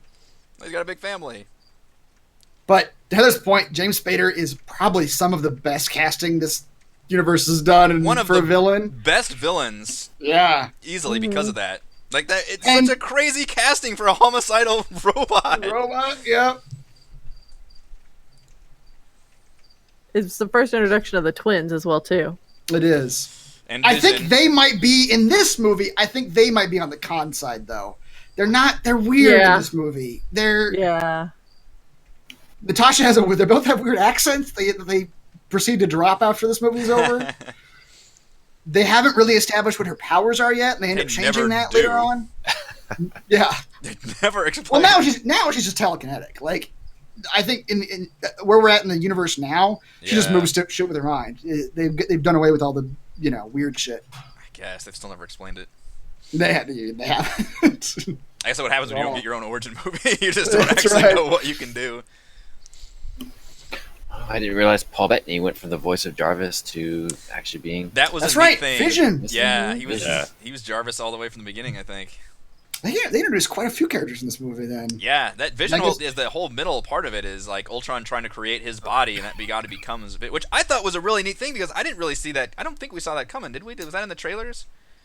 'Cause No. I thought that was a big deal when it's Ultron like making his new form, and you're like, okay, what's going on here? And then eventually Yeah. that becomes a thing where it's like, oh, that's gonna be Vision. He pops out of there right. because like I think they had like Thor a teaser shows up? poster. yeah. Oh, did they?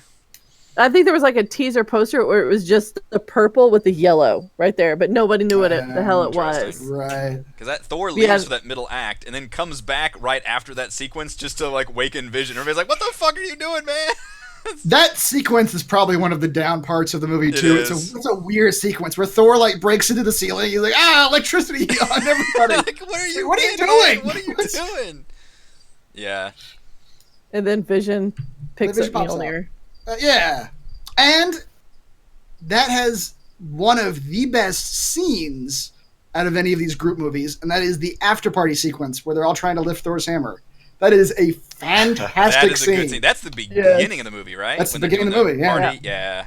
Before Right Ultron even before shows up. James Spader comes out as That's a fun Ultron. flexing of like the audience knows all these characters and they know all themselves, so they can really just have fun. Like nobody has to Yeah. establish anything; they're just comfortable with each other. Yeah, that's a fun Mhm. scene. That's the one where Cap You- like moves you- in an inch, right? And That's like, right. "Ah!" Yeah. No one else notices. Yeah. Yeah. This is a movie nervous where you for can half a second. definitely see Joss Whedon's style clashing with the Marvel Universe part of what they're doing.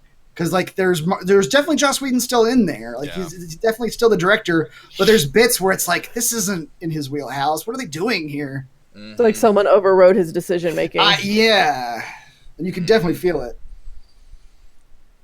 That climax is really neat. I think the whole Sokovia thing I didn't really see that coming. Where what was this plan to lift? I mean, it was a stupid plan. I don't. To lift up the city and then crash into the. I mean, it felt super comic booky and dumb. But the execution was really fun because, once again, it gave us a chance. And what I like what Marvel does is it makes sure its heroes aren't interested in killing villains. Its heroes are interested in saving people, especially when it's the Avengers together. Like, yeah, they're battling bad guys. But this one especially really felt like they were running around saving people. Yeah. Which I think is always important. So killing innocent people. I mean, like a lot of superhero movies. That literally sounds funny. It does sound funny. We shouldn't take that for granted. I think that's an important thing to establish that superheroes should save people, not necessarily just kill villains. Yeah. You're right. Yeah.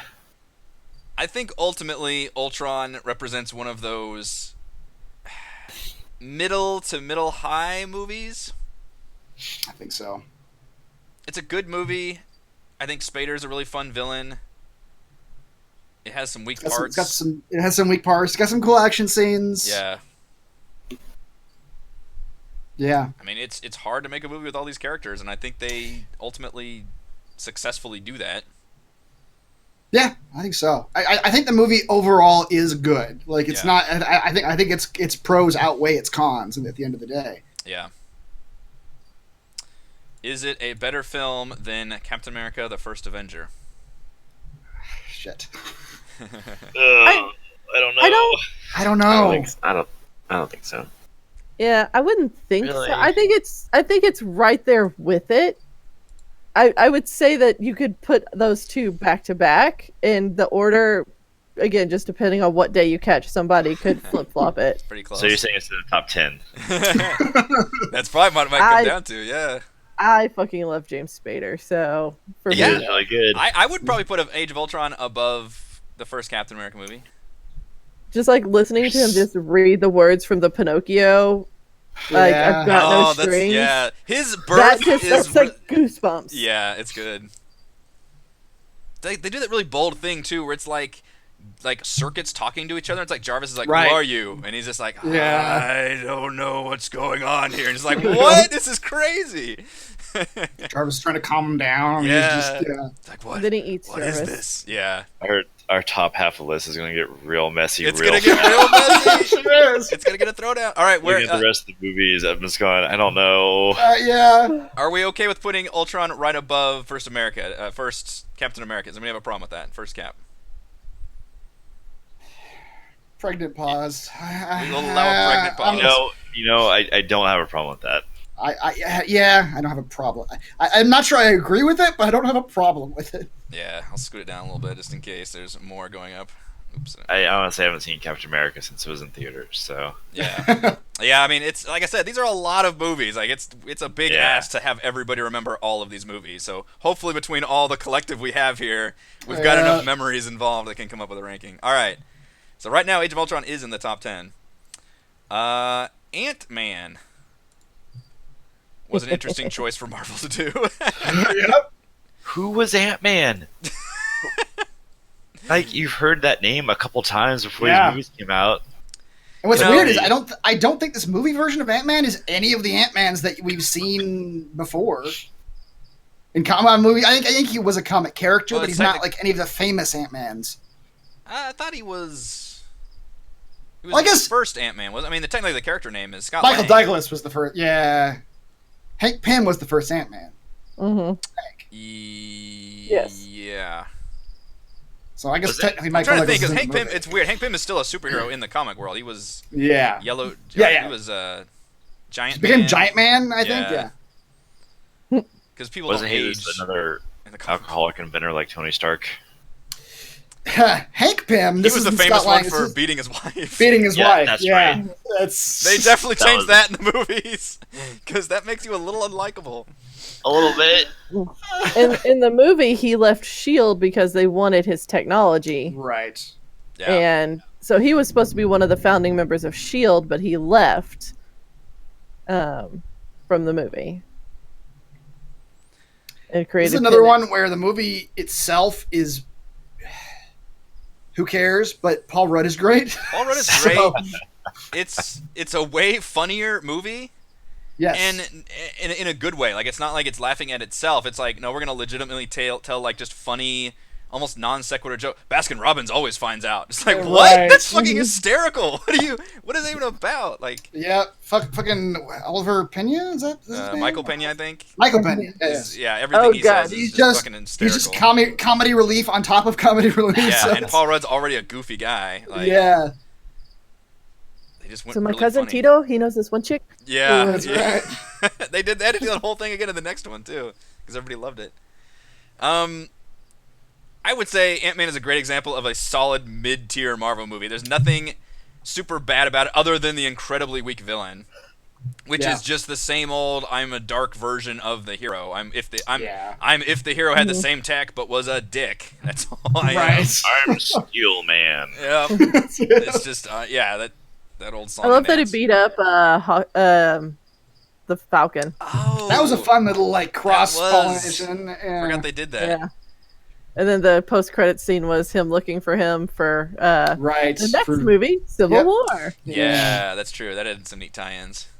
Yeah, I think I liked the kind of was a heist at the end too. That was kind of a neat climax. Yeah. I almost wish it- it would have just ended more with the heist rather than have that big like showdown where he escapes and And the goes to showdown his doesn't actually house. make much sense. Why did he doesn't, go to his no. house? Why does he even want to? The villain motivation just falls apart at that point. Yeah, the heist and stuff is fun. That very ending thing with the whole villain is bad. It's like they had to And I'm figure still out not sure how we we got out of the quantum realm too. We just did it. Like it was just one of those He weird comic book he movies where it's believed. like, yeah, exactly. Like I need more power, and then I'm gonna yeah. I put it at a good 13. Yeah, I think just it's straight solid. middle of the road. Like right in the middle, kind of. It's not great, but it's not horrible. It's Yeah. a solid movie. I think so. I think that's a good description. So much so that we're not going to dwell too long on it. Civil War, which Okay, Mr. Burns. is one of the most confusing movies because we all think of it as an Avengers movie, but it's technically the third Captain America movie. But it might as well be Avengers 2.5 because everybody's goddamn in it. This movie does a lot. It does a lot, Yeah. and I love some of it. Yeah. It's the introduction of Black Panther. God, that's right. And Yeah. it's Spider-Man's And first Spider-Man, introduction to the MCU. That's a lot. It's basically It's a lot. Black Panther's origin story, just Yeah. shoved into like one sequence. The Sokovia Accords. Reestablishes Winter Soldier back in. This one is Honestly, solidly MCU too. Like is. like an Avengers film. Like you have to be up and up on what's going on. Yeah, Because they bring in And Ant-Man, like weirdly- you had to have seen that Ant-Man movie that had come out Yeah. like 6 months ago because Mhm. he's fucking in this movie. Yep, he just shows up, no explanation. Yeah. See, for me, I like it when they do that stuff because it's not okay. Now let's cool. spend 20 minutes going over someone's backstory again to Right. remind you where they came from. It's like, No, it's you watch our shit or you don't, Yes. and deal with it. and that's proven to be successful, and because they've kind of created their own like movie club with the mainstream audience. Is like, look, we know you've watched all these movies. We're not gonna try and catch everybody Yeah. up to this. You've got to pay attention and know what's going on. Now, I did Yeah. read, and I think it's one of the directors maybe saying it, but to prepare yourself for Endgame, you gotta watch Infinity War, of course, but you should also watch Civil War, because it leads up to Tony and Because they Captain America still is haven't showing up. interacted with each other since this movie, since the end of Yeah. this movie, because they never actually interacted with each other in Infinity War. Yeah, they were separated. right. Yep. Yeah, Tony was gonna call, but he didn't. It's a yes, They make it's a critically important movie. Is it a good movie? I think it's 3/4 of a good movie. Weirdly enough, even though I loved how realistic and like grounded Winter Soldier was, those are my least favorite parts of this movie. Yeah. I don't care for the bunker sequence. I don't care for the bit where they're chasing Bucky around the UN or whatever. It's okay. But when it's like an Avengers movie and they're like all punching each other and whatnot, it's fun. I feel like the movie plot pauses for that big fight in the middle too, for that It airport kinda scene. does, Because like he has yeah. to go recruit like Spider-Man basically Like, Yeah. just that's such a big like disconnect from what's going on. I And then feel they like kind of leave all that behind for the final act. Yeah, they really had to take the whole middle part of this movie, which was the like fight scene. They really had to like pull some weird strings that don't quite work. It's a cool Yeah. fight scene because it's one of those, like Reese was saying earlier on, like, what if this character fights this character? And it's like, oh man, Teenage Mutant is just going crazy right now. We see all these cool things going on, and Yep. Spider-Man's grabbing Captain America's shield, and Ant-Man's growing big and grabbing onto Iron Man. It's so fucking cool. Yeah. And even as an adult, I fucking love seeing that. Yeah, But then old me is going, what's happening right now? There's so many things on the screen. slow it down to half. There are too many states. Please get rid of them. Yeah. Yeah, like I you said. really love the final fight scene between Cap and Bucky and Iron Man. I think that's because that has a lot of emotional weight. That was an interesting twist where. So this one basically has no villain. Like, the villain turns out to be Zemo, which is kind of a shit in the face for comics, which MCU usually doesn't do that. It was very bizarre. But it turned out to be that guy that just wanted to lure Stark into that bunker and then reveal the fact that it was the Winter Soldier that killed his parents, and just to basically get them to turn on each other. Which I thought that was a cool twist, but it means that essentially, and what's funny is the MCU, have such poor villains before then, so they were just like, fuck it, there's no real villain in this movie. There's no villain. It's just the heroes are gonna fight each other. Fight each other. Yeah. Mhm. He's just a, what do you call it? It's a chemical term. It's a what? Makes the chemical term for making something fire up. Catalyst. He's a catalyst Oh, okay, yeah. for their conflict. That's Yep. all. That's all he is. Yeah, and kind of succeeds. Yeah. Even at the end, like, I think they managed to save his life, but capture Like, him. And he even like, says, yeah, like, he's convinced that he won and he's gonna go kill himself now. yeah, But and they Black stop Panther him. stops I think it's Black Panther. Yeah, Black Panther stops him at the end. God, I totally forgot. That's right. Black Panther's origin story was in this movie. This movie does so much. Yep. I think it's such an important movie. You have to watch this movie in any kind of MCU watch. I don't know. I think because there's so much important stuff going on, I think that kind of degrades the quality of the movie. It's a bit like I don't want to compare it to Iron Man 2 because Iron Man 2 is bad, but it's kind of that philosophy. It's where it's like you can tell Marvel stepped in and like, all right, we need to do the following 8 things in this movie. And That's then right. And the director's sitting there going, oh man, okay, but Black Panther and Spider-Man. Fuck are you you. fucking kidding me? We've already got like 6 fucking heroes in here. Yeah. Like, oh yeah, we have to establish like Vision and Scarlet Witch might be a thing here too, and the director's just like writing down notes and like he's just sweating. He's just sweating profusely, going, "Oh my god, there's no way it's gonna work." All right, Vision, Scarlet Witch. I still don't like that either. Is Civil War better than Age of Ultron? I don't think so. Really? I think when it's at its best, it's on par with Age of Ultron, but it's not at its best throughout its entire runtime. It ain't got James Spader. It ain't got James Spader. That's very true. What's his name? Is no James Spader. I don't even know the actor's name. It's off my head. Zemo. Therefore, he's not James Spader. Is it better than Captain America: The First Avenger? I think so. No, I wouldn't think so. I would think so. There are parts of it, yes, that would be, but the totality of the whole movie, I would say, First Avenger would be better. Interesting. I think it's a small margin, but yeah. Yeah, it's very small. I put it at a solid number 10. I would probably put it.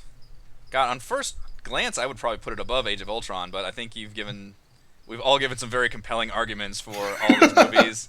Just been talking. James James Spader, yeah. I would put it above First Avenger, but I could be okay with putting it behind Age of Ultron, so maybe in between those two. Can we just That's put me. James Spader as number 1? Just a picture. Just of James a picture Spader. of Ultron. Yeah, there's a picture of James Spader. Yeah. Yeah. The real winner. Robert California in. Age of That's right. Raymond, do you have an opinion on where Civil War ends up? I'm debating in my head. Because you're right. I mean, there's a lot of significance to it, but There the is. main thing it boils down is, was it enjoyable? Yep. That's what we're ranking, right? Did we enjoy the movie? I will say that actual fight sequence, the big touted airport fight sequence, was very satisfying. Like I felt that was really fun. Like even though it was kind of a disconnect from a lot of what's going on, like just seeing all those characters actually fight each other. Like yeah, they actually pulled off like an MCU version of the Civil War. Is that the one where Iron Man breaks War Machine's back or something? Yes. Vision accidentally does it. Vision does it. Yeah. Okay. Vision is trying to shoot somebody down and he misses. Yeah. Okay. Or he gets like It's War hit by Machine. something, or yeah. It's Vision's laser. Vision's trying to like knock down Falcon, I think. Yeah. And Falcon like dodges it, and War Machine's right there. Yeah. Good shot. Which then leads us hilariously into the next movie. Does it? Yeah, the first when he's driving the car with Doctor Strange driving the car. Oh, right. The 39-year-old male. Oh, yeah, he's one of the victims, right. Yep, What about- and he passes on it to do something else, Oh god. I and then forgot he that. crashes his car. Oh, That's really cool. that was I didn't realize that. I remember weird things about Wow. Marvel movies. All right, wait. Where does Civil War go? Where does Civil War go before we get to Doctor Number Strange? 10. Reese? I wouldn't fight anybody if you decided to put it above First Avenger, but I don't think so. yeah. I would say in between Avengers, Ultron, and Captain America. Just because That's fine. I think the Okay. big I'd movies put are it more past enjoyable. Captain America. I thought Civil War just had so much, I don't know, like important stuff and pomp and Yeah. not substance that I like in these movies. Chris, were you for or against going? Were you above or below on? I was Captain America? below. If I was choosing, I'd put it below. I think we've got 3 aboves, 2 belows. Is that right? I was below. Okay. I think you and Chris were the belows. All right. For now, we are putting First Avenger at 10, Civil War at 9, Doctor Strange, Glove. Benedict Cumberbuns, full on magic. It's fall magic, and I like it. Weirdly enough, Why you get does his you real get- name have to be Strange? I- They made that comment in the movie. And I Oh, was we're doing our going, made up names now. holy crap, that's one of the worst names I've ever heard. Yep. Wait, which one? Doctor Strange or Doctor Benedict Strange. Cumberbatch? Stephen Strange. His real the name fact is that his Stephen name Strange. is Stephen Strange. Yeah, Dr. Stephen Strange. Strange is not a last name, as far as I'm aware. Go look up the phone book, but Turns out he was mispronouncing it the whole time. It's supposed to be Strange. Strange. Bottom of the Sour. MCU is what you're saying. This is the problem one that with- wasn't with- memorable for me. For me, it's just it's all it hit all the same things I enjoyed about Ant-Man, just slightly worse. It's another origin movie where like it's all kind of insulated. I'm sorry. What grade did you give this movie when you saw it? I probably gave all of these 8s and some of them 9s. This movie was alright. 8 out of 10. I hated give it. it a 8 out of 10. I didn't give Doctor Strange 10. No, Okay. I'm positive I I'm checking his Please Twitter. check feed. for Receipts. me. Get the receipts. maybe. I am. Yeah, I'm doing it maybe right now. If I gave it a 9, I'll be surprised. What does 2016 Christopher say about Doctor Strange? But see, that's the thing though. Like that's 4 years ago or Sure. 3 years ago. I'm a And different maybe person. walking out of the theater, I was sort of like, that was really cool, like magic and shit. Like Yeah. you know, I love magic. I love magic. See, to me, this is the one that just wasn't very memorable to me. Who And- can remember the villain's name? Yeah, exactly. I'm legitimately asking, how many of you can Oh, actually I remember only that villain? remember the villain. He's the guy with the eyes. That doesn't help me. It was Actor is Mads Mikkelsen. Mads Mikkelsen, yeah. Oh, yes. Le I Chiffre remember. from James Bond.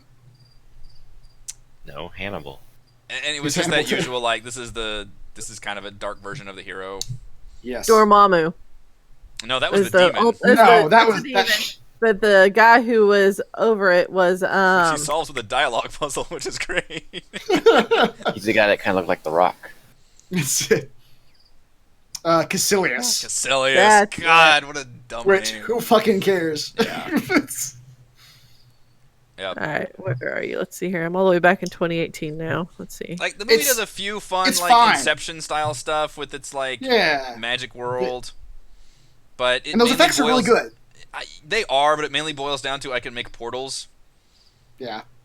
That's pretty much what his magic ends up being. There's some neat like gravity stuff where they're like turning the world upside down and walking on He gets a ceilings cool like and- D&D style item where it's like that cloak of billowing. Yeah. That's like sentient. I'm not a big Benedict Cumberbatch fan anyway. It just I doesn't- am, but not in this movie. Yeah. They should. One of the worst mistakes they've done in terms of casting people is make Benedict Cumberbatch do an American accent. It sounds weird coming out of his mouth. Yeah.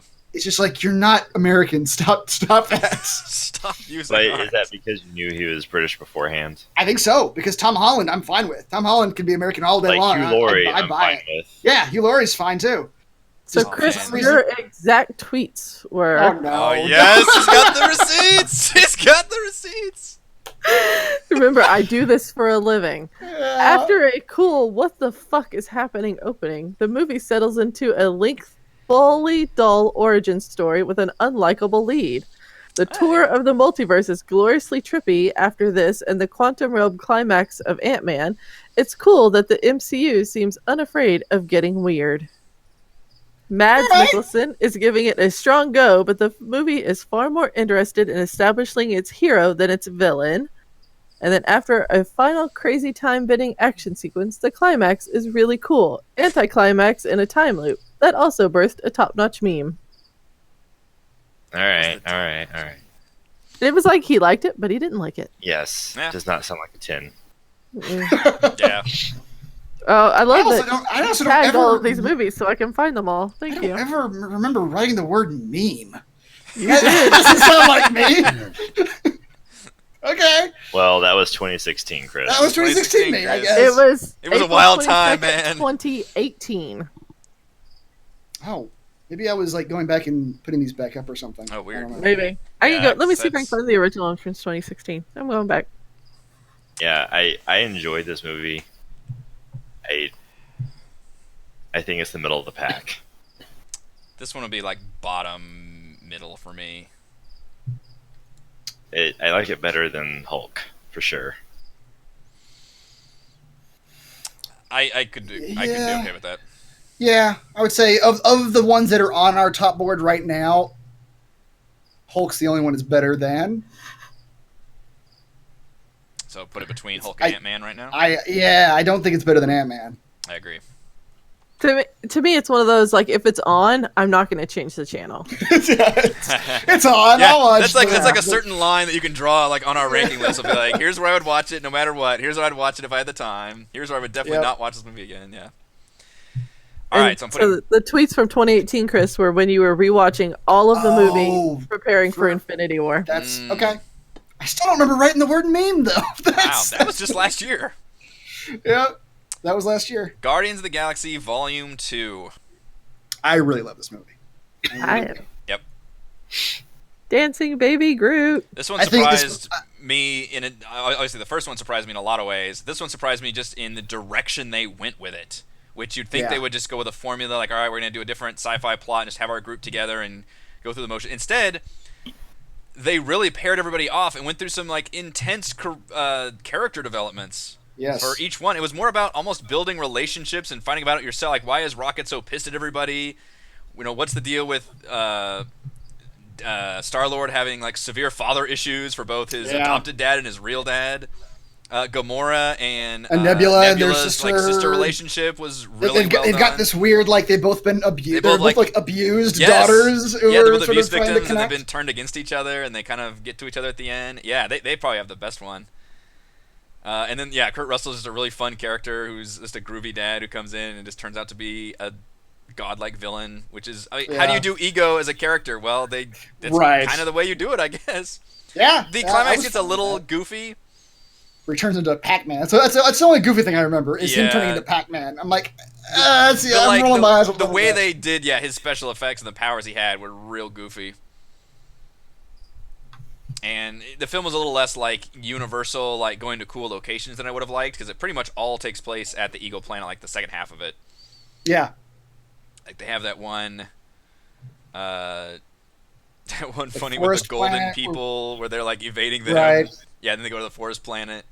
Rocket gets a really cool action scene in that forest planet. Yes, yeah, he just Where takes he's just everybody set out up with traps the mine. everywhere, Yeah, the traps. yeah. And they get captured and have a really cool and funny sequence where it's him Yeah. and Yondu getting captured by Taserface. There's just a fucking, Right. there's a lot of like really funny running gags in that movie.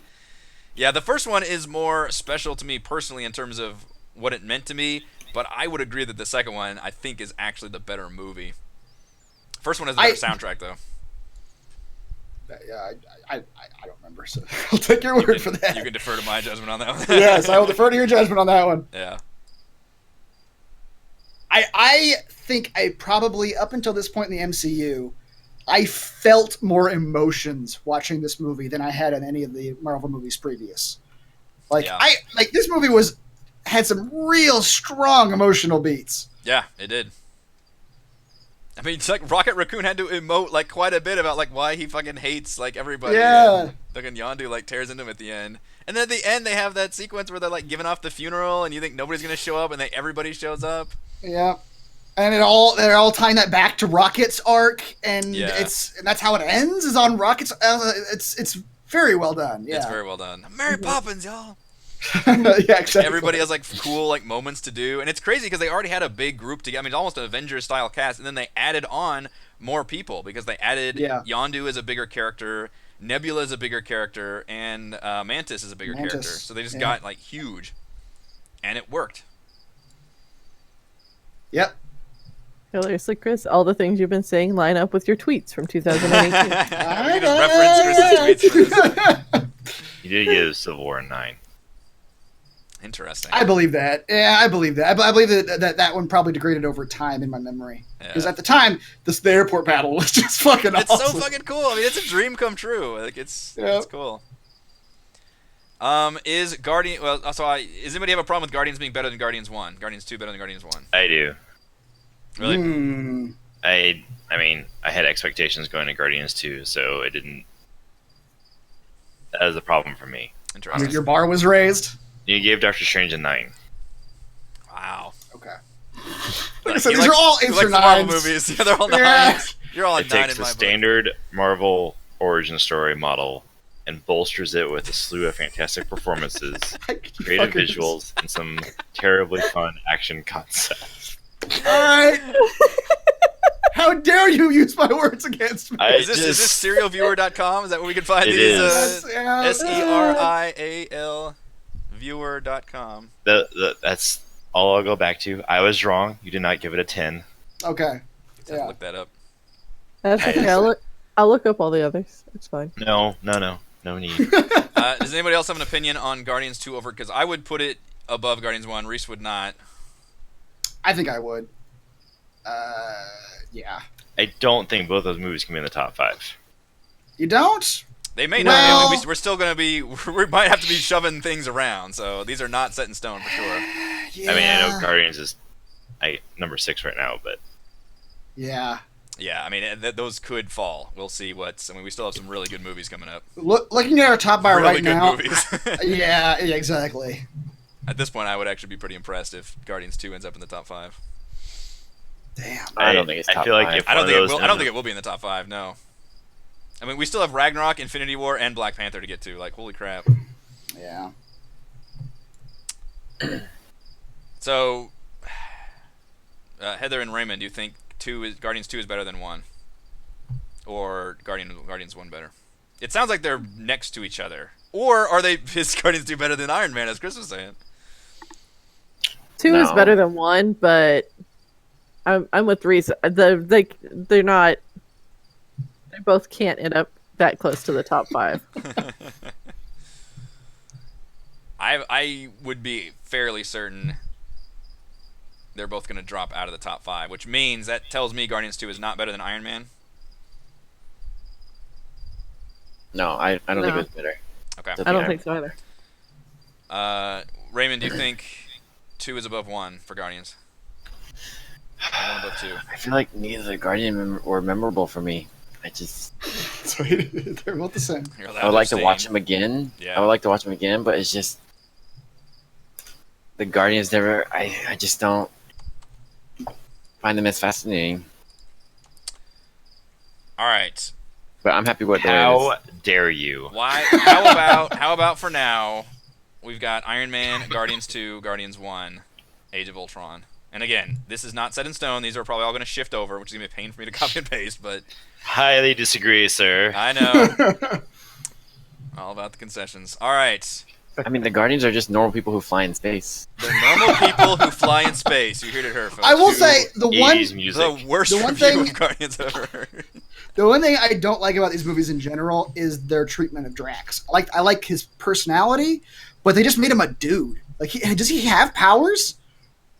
Well, Just strong None of them guy. do. Yeah. But he's not even strong. Like, can you imagine Drax fighting Captain America or anybody else who's just a strong guy? No, I They can't. made Drax a little too goofy for that. Drax just, yeah. Yeah.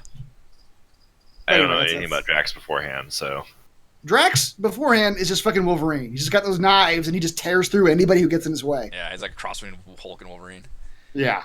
All right. Spider-Man Homecoming, a movie of which Normal I guys just flying in saw. space. I just saw this movie for the first time yesterday. What? So it's very fresh in my mind. Yeah, What's wrong with you? to do this ranking, I was like, I need to watch Spider-Man: Homecoming. I'm not a big Spider-Man fan. Spoiler alert. I am a very big Spider-Man fan. Reese, how did you feel about Homecoming? I really liked Homecoming. Yeah. I don't think it belongs near the top. Interesting. Interesting. Top I half. don't know. I hate how Iron Man is in that movie Mm. with Spider-Man. Yeah. Just I think, based- Eric, you were saying you had a similar sentiment where your Iron Man stuff was not up your alley, right? I have mixed feelings about this movie. I think I liked this movie. It's got a great villain. I like the the villain's really good. It the was villain's like really really good. I like super actually low key. I like its connections to the MCU. I think it's just weird how Stark pops in and out at just the most plot device times, to where he's Hate it. there like to help him sometimes, but he's not there to help him in the climax at all, which is Yeah. bizarre. When he's actually like when the Vulture's attacking his own like plane, that just felt very like plot devicey to me. It's like where do we need Iron Man? Do we need him here or not? And that instead of it being like it made sense for him to be there or not. But I like the way they tied in the MCU together. Like they had, the Avengers exist. They're making jokes about that. The Captain America like school thing where he's like sitting down the chair and he's like, "So you got detention?" Like that shit's really funny and cool. is really And it's good. cool to see like how like the Avengers affect the world in general. That's what makes the MCU movie so fun. You don't necessarily have to literally include characters like Iron Man, but just having them exist in that world is really neat. I think Holland is a great Spider-Man. All the action sequences work pretty well, and yeah, Vulture is a really cool, nuanced blue-collar villain.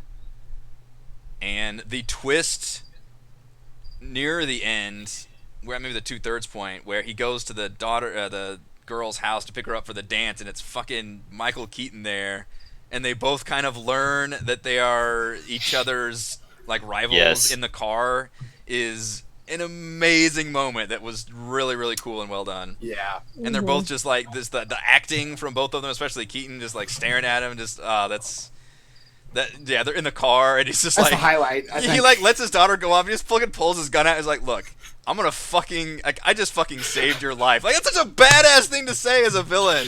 It's just like not like I'm gonna kill you, he's like, "I just saved your life here by not killing you." Now you're gonna go show my daughter a good time, but not too good. It's just like this is so because it plays on that whole like teenage boy thing so well, but also he's a supervillain. So yeah, but that's just to the the point villain. where I don't say the whole they film use is that because great. you can't but- imagine him saying that to another adult man. Like the Yeah. only reason he had the balls to like Yeah. give that speech about like I'm gonna just warn you and you're gonna back up Yeah. is because he's looking at him like a little boy. Yeah, exactly. Yeah, and Holland looks like he looks like a teenage Spider-Man. Like unlike a lot of the Yeah. Spider-Mans, he looks like that. Yes. He's got that kind of fun, quirky, like happy personality, and yeah. Like for a Spider-Man movie, it might be the best Spider-Man movie. Really, I never saw the Garfield one, so I'm not. up I on saw mine. the the first Garfield. Garfield one. Yeah. The Garfield ones you can forget entirely about Didn't them. care to see the second one Yeah. after the first one. Second one was significantly worse. So I mean, it's either this or the Doctor Octopus Spider-Man. yeah, But Mm. yeah. for a Which I Marvel thought- movie, it's decent. I thought that ferry scene was a good callback to that train sequence in Spider-Man 2, where he has to basically hold a thing together with his own like webs and strength, and he's doing that Yeah. with the ferry. I thought that was a cool callback. At one point, he's like holding them together, just Jesus style, like ah. Yeah. Yeah. Looking at the graph, I'd say 11 or 12. So it's I think you're right. that would be solidly middle of the pack. Yeah, so it's not as Yeah. good as First Avenger, Captain America. No. It's funny as that Captain America movie has turned into our barometer for a lot of these. I know. Weirdly, I knew one of it's- them. it's like- One of the middle movies would end up being that. Yeah. it's our compass rose. It's just gonna like guide Yep. us home.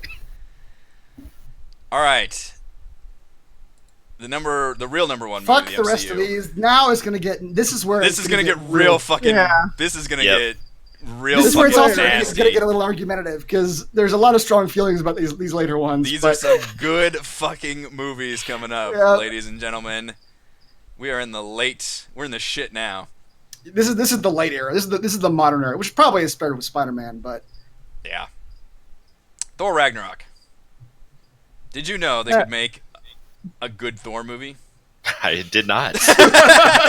surprise! None of us did. According to our rankings. Because I mean, like, in all honest opinion, when you first see the poster for this, and it's all neon colors, Yeah. and they open the trailer, and and you're Yeah. like, Yeah. God, the trailers were so fucking good for this movie too. it was just one of those. Is like, so that's what a Thor movie is supposed to be. Yeah, Who would have thought? See, Could we get this away is when from they committed to the weird. Kenneth this Branagh? you're right. This is Not do the Shakespearean thing, but just do like fucking zany, goofy sci-fi comedy with Jeff Goldblum yes. in an amazing role. They did Planet Hulk. Like they took pieces yeah. of Planet Hulk, but I got to see Planet Hulk is like one of my all-time favorite comic stories. And they took just a little bit of pieces of it, but it worked really well and it was cool. Yeah, it did. For the uninitiated, what is Planet Hulk? It's basically Hulk's storyline here, where he gets tricked into the Illuminati, which is like the old guard, like Professor X and Mr. Fantastic, and like all the people behind the scenes that run the Marvel Universe. They send him off into a wormhole. He lands on this planet, and he ends up becoming a gladiator. And he's basically gone from the Marvel Universe for like a year or two. And he rises up, and he becomes part of this big rebellion, and he gets married, and gets in charge of this planet, but then the planet gets destroyed, and it's a huge, long, epic saga that takes place completely on an alien planet. And Hulk is always Hulk. He never goes back to Banner.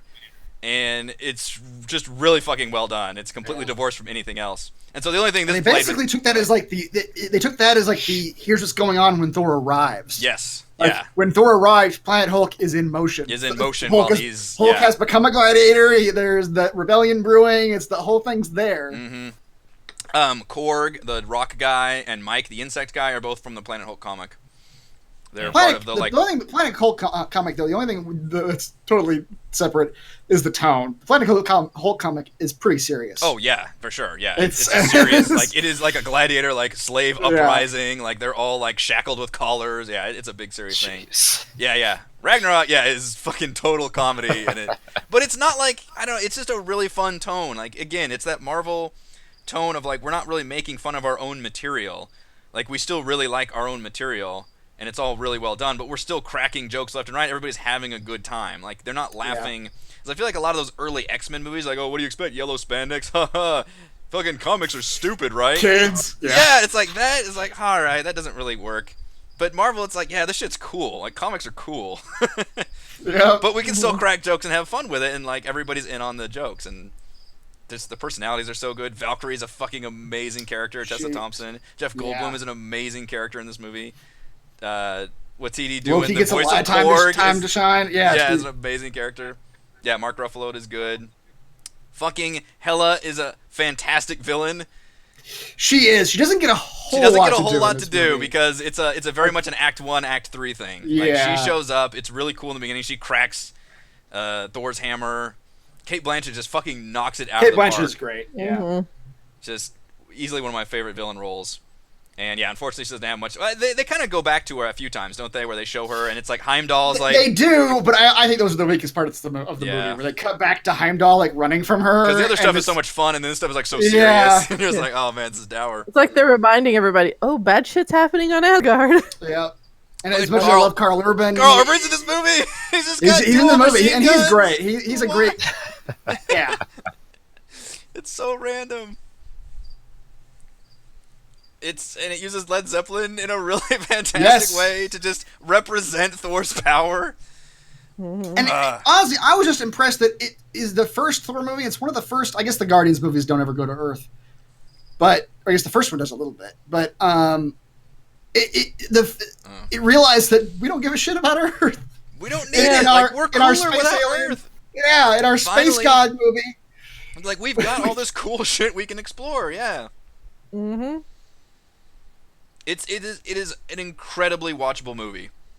Yeah. Like, it's just so much fun in every way. The climax is fun. It has big stakes. The fact that they defeat the villain by awakening a bigger villain is so fucking cool. I can't even fucking stand it. That's so amazingly cool. It's like, we can't actually defeat Hela, but he can. The only way I can defeat the villain is by destroying the world. Yeah. It's so good. They literally and they It is. destroy Asgard in the process. But Asgard's not a place; it's a people. Yeah, they were. Sure.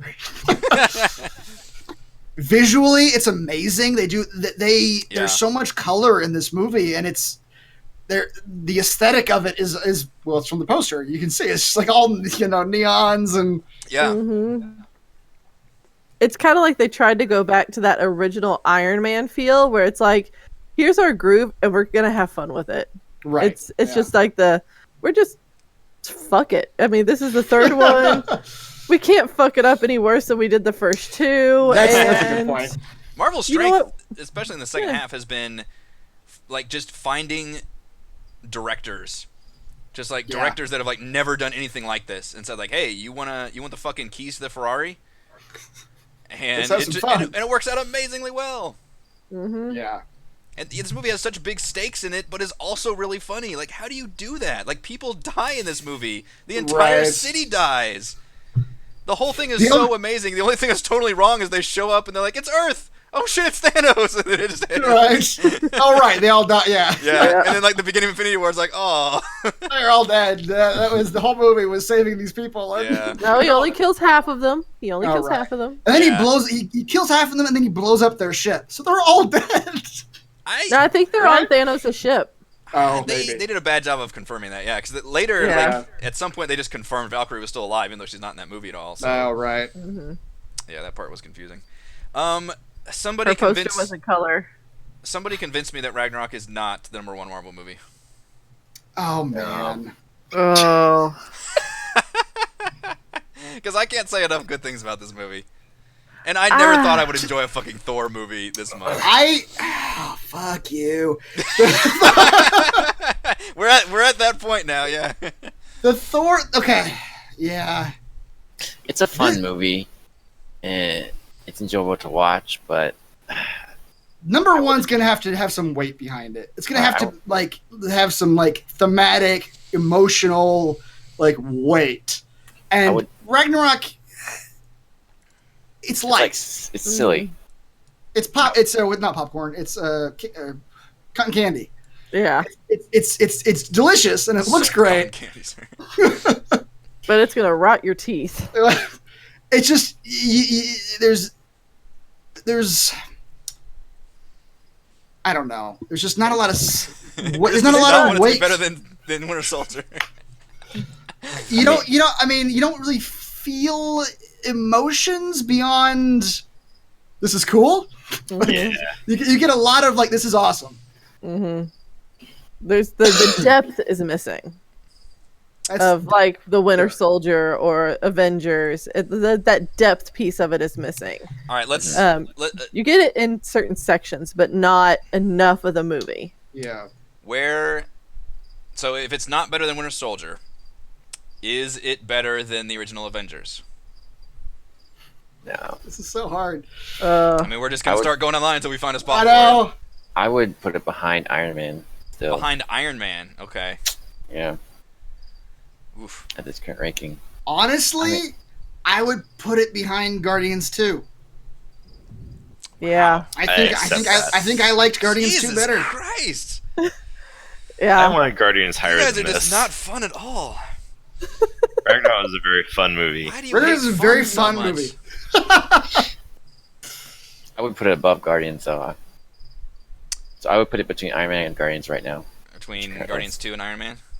Mhm. So Raymond wants it above Guardians 2. Eric wants it as high as he could possibly get. As high as it can possibly get. I would... I don't know. I want Guardians 1 above Iron Man. Wow. We're just going back and back in rethinking time. this entire thing. Yep. I would say it's below Iron Man, and oh jeez, I don't know. I feel like we're weighting the importance of Iron Man. I We mean, might be. Iron Man, it's, Iron Man was it's good. a tricky factor to get out of, for sure. Even though Iron Man was the first one that came out, I mean, I think it was real. It's good. It shows Robert Downey Jr. becoming Iron Man. It shows off all the different tech and what's in his mind and what works, what doesn't work. It's But- aged very well. If you've seen it in the last like 2 or 3 years, it's aged Yeah. remarkably. Even after a lot of these movies have cribbed that exact same formula. I mean, it's still fun to watch, despite It is. it better than the other Iron Mans where he's already established. I mean, It's still fun to watch him playboy to Yeah, show off his tech genius. I love all the montage stuff in that movie. Him like I learning think how to I'd fly. rather watch Ragnarok over Iron Man. See, it's weird. I don't disagree with you, but I think Iron Man's better. Like I think if they were coming this is on your TV. ranking, Christopher. Where would you put your ranking? Oh, if I was putting my This is ranking, what, I'd put, it is. This is we're ranking them. I would put okay. We're ranking like how good we think the movies are. I think Whatever Ragnarok your is behind- ranking is, you can have I that think be. I think Ragnarok is behind Iron Man. Reese, you think Ragnarok is above Iron Man? Yes. Heather? I think it's behind it, but not by much. Okay. Raymond? Like, it's the 0.5. It's very close, yeah. I mean, that's a good barometer we're using. Yeah, I'm arguing to put it behind Iron Man. I would probably put it above, but I think the belows are going to win. I think so. Mhm. All right, so we're going to move all of these guys. Or you could just move Iron Man to number 4 for now. Yeah. Eric's suspecting that the last few movies are going to go in the top I five. have a Probably. feeling it's going to get a little dicey here, but yeah. Okay, fine. We can put See, Iron now Man up for now. me, honey, just add a column, and that'll push everybody Well, down. it'll fuck up my lower column, unfortunately. You'll be fine. It's faster this way, trust me. All right. Black Panther. See, now to me, this was a good movie. Black Panther's really fucking good. It has that depth that we were talking about that was missing with Ragnarok. It made you want to be invested in the characters, and like it was a good movie. Black It Panther wasn't fantastic. In no way, shape, or form would I say it was fantastic. Cool. But it was one of those that it was surprisingly how good they did it. I think Black Panther had the most emotional depth of any of these films. Like, I have never felt more emotionally moved from any Marvel film than I did watching Black Panther. It's several times. It wasn't even just one moment. The moments I can think about would be when he goes to meet his dad and basically tells him how much he fucked up with Killmonger, and then at the end with Killmonger. Yeah. Visually, Or Killmonger with his dad. That, like, and Killmonger vision with his sequence. dad, yeah, like the fucking dads, man. It was just, oof, No it was tears fucking for me. heavy. Yeah, and we had the advantage here where his character had already been established and introduced, so we Yeah, didn't so have he to didn't go through the whole like origin. Really, we got to see him basically coming back to Wakanda, and instead it was Wakanda was almost like a character of that movie. Like, they all come back to it, and it's just this big fucking thing they have to. It's like just a part of that movie that they have to protect, and then it's a big political debate about, well, we have the means but not the will to do anything because we need to be isolationist, and then because of Killmonger they realize, well, maybe we do need to actually use our Yeah. means to do something. It's got a cool message. It's got cool fucking action sequences. All the supporting characters are fucking amazing that they add. Shuri and Okoye, and I fucking adore the villain. This is a really fucking good movie. See, this is another instance where a character from a really crappy Fantastic Four movie went on to the MCU That's to very become true. a badass. Nobody saw that Fantastic Four movie He either. also played the fire dude Human from Torch, Fantastic. yeah. That's right, That's he right. did. Yes, He was also the Human Torch. Yeah, Yep. that was a really bad movie. It was. I don't disagree with anything you said. Except everything you said. I love 2/3 of the movie. I think the last third is bad. I think the whole last fight action sequence, the whole train fight, I think all of that. I'm not gonna say bad. I didn't care for it.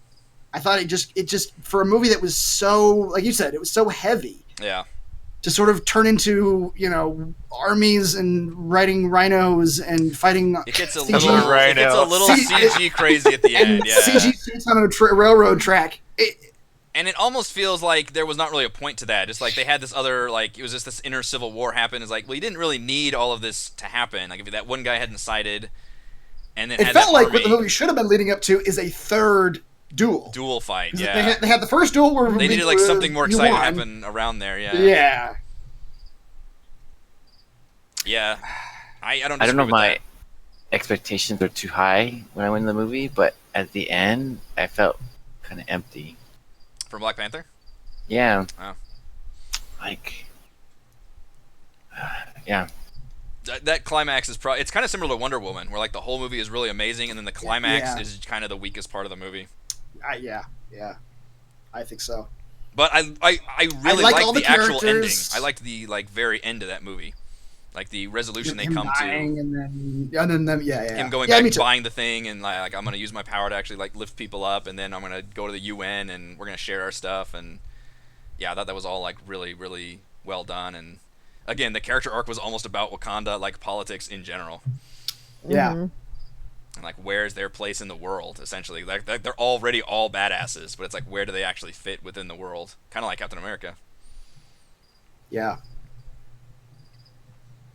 And again, this is a fucking like D-list character. Like I mean, that's true It of like is. all of these Yeah. Marvel movies. Like it had no reason to be like anything special, and I think it was incredibly special and well done.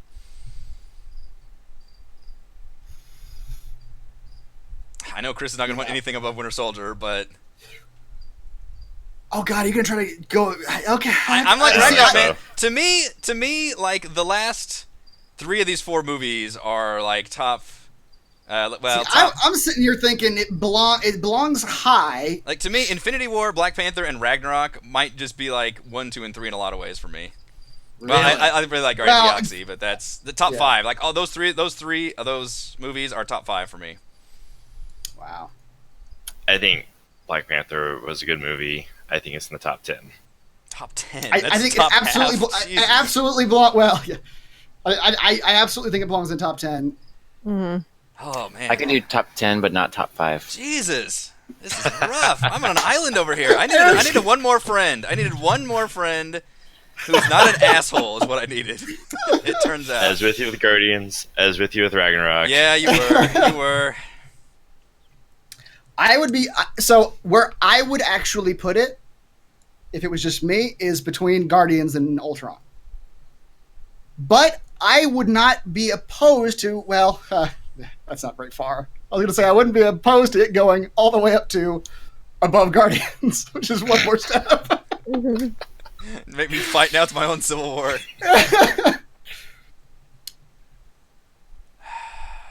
I'm still a little bummed by how low Guardians 2 is, but Yeah.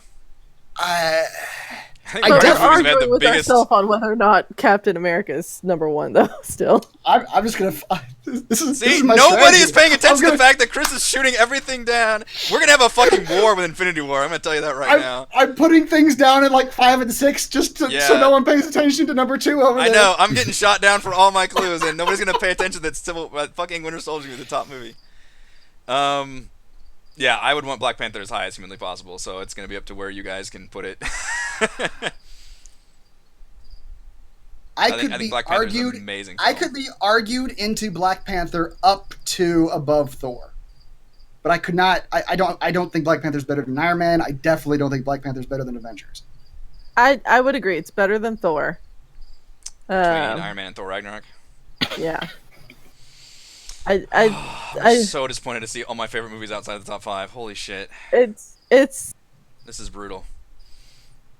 I think it's better than Thor was it was a great movie because it was just like it was fun. But Black Panther for me was better because there was better depth, there was better just character development isn't a great one because it's their first movie, but it was just like it was what you wanted it to be. Yeah. And it was Yeah. I'm at a loss for the word. I know what the words are that I want to use, but it's not. Words are hard. It's getting late for me. See, and we were worried the Guardians are going to be in yeah. the top 5. I knew they weren't going to be anywhere close there. All right. Well, Eric, you were aiming both Thor and Black Panther at as high as you could go. Which one do you think is better?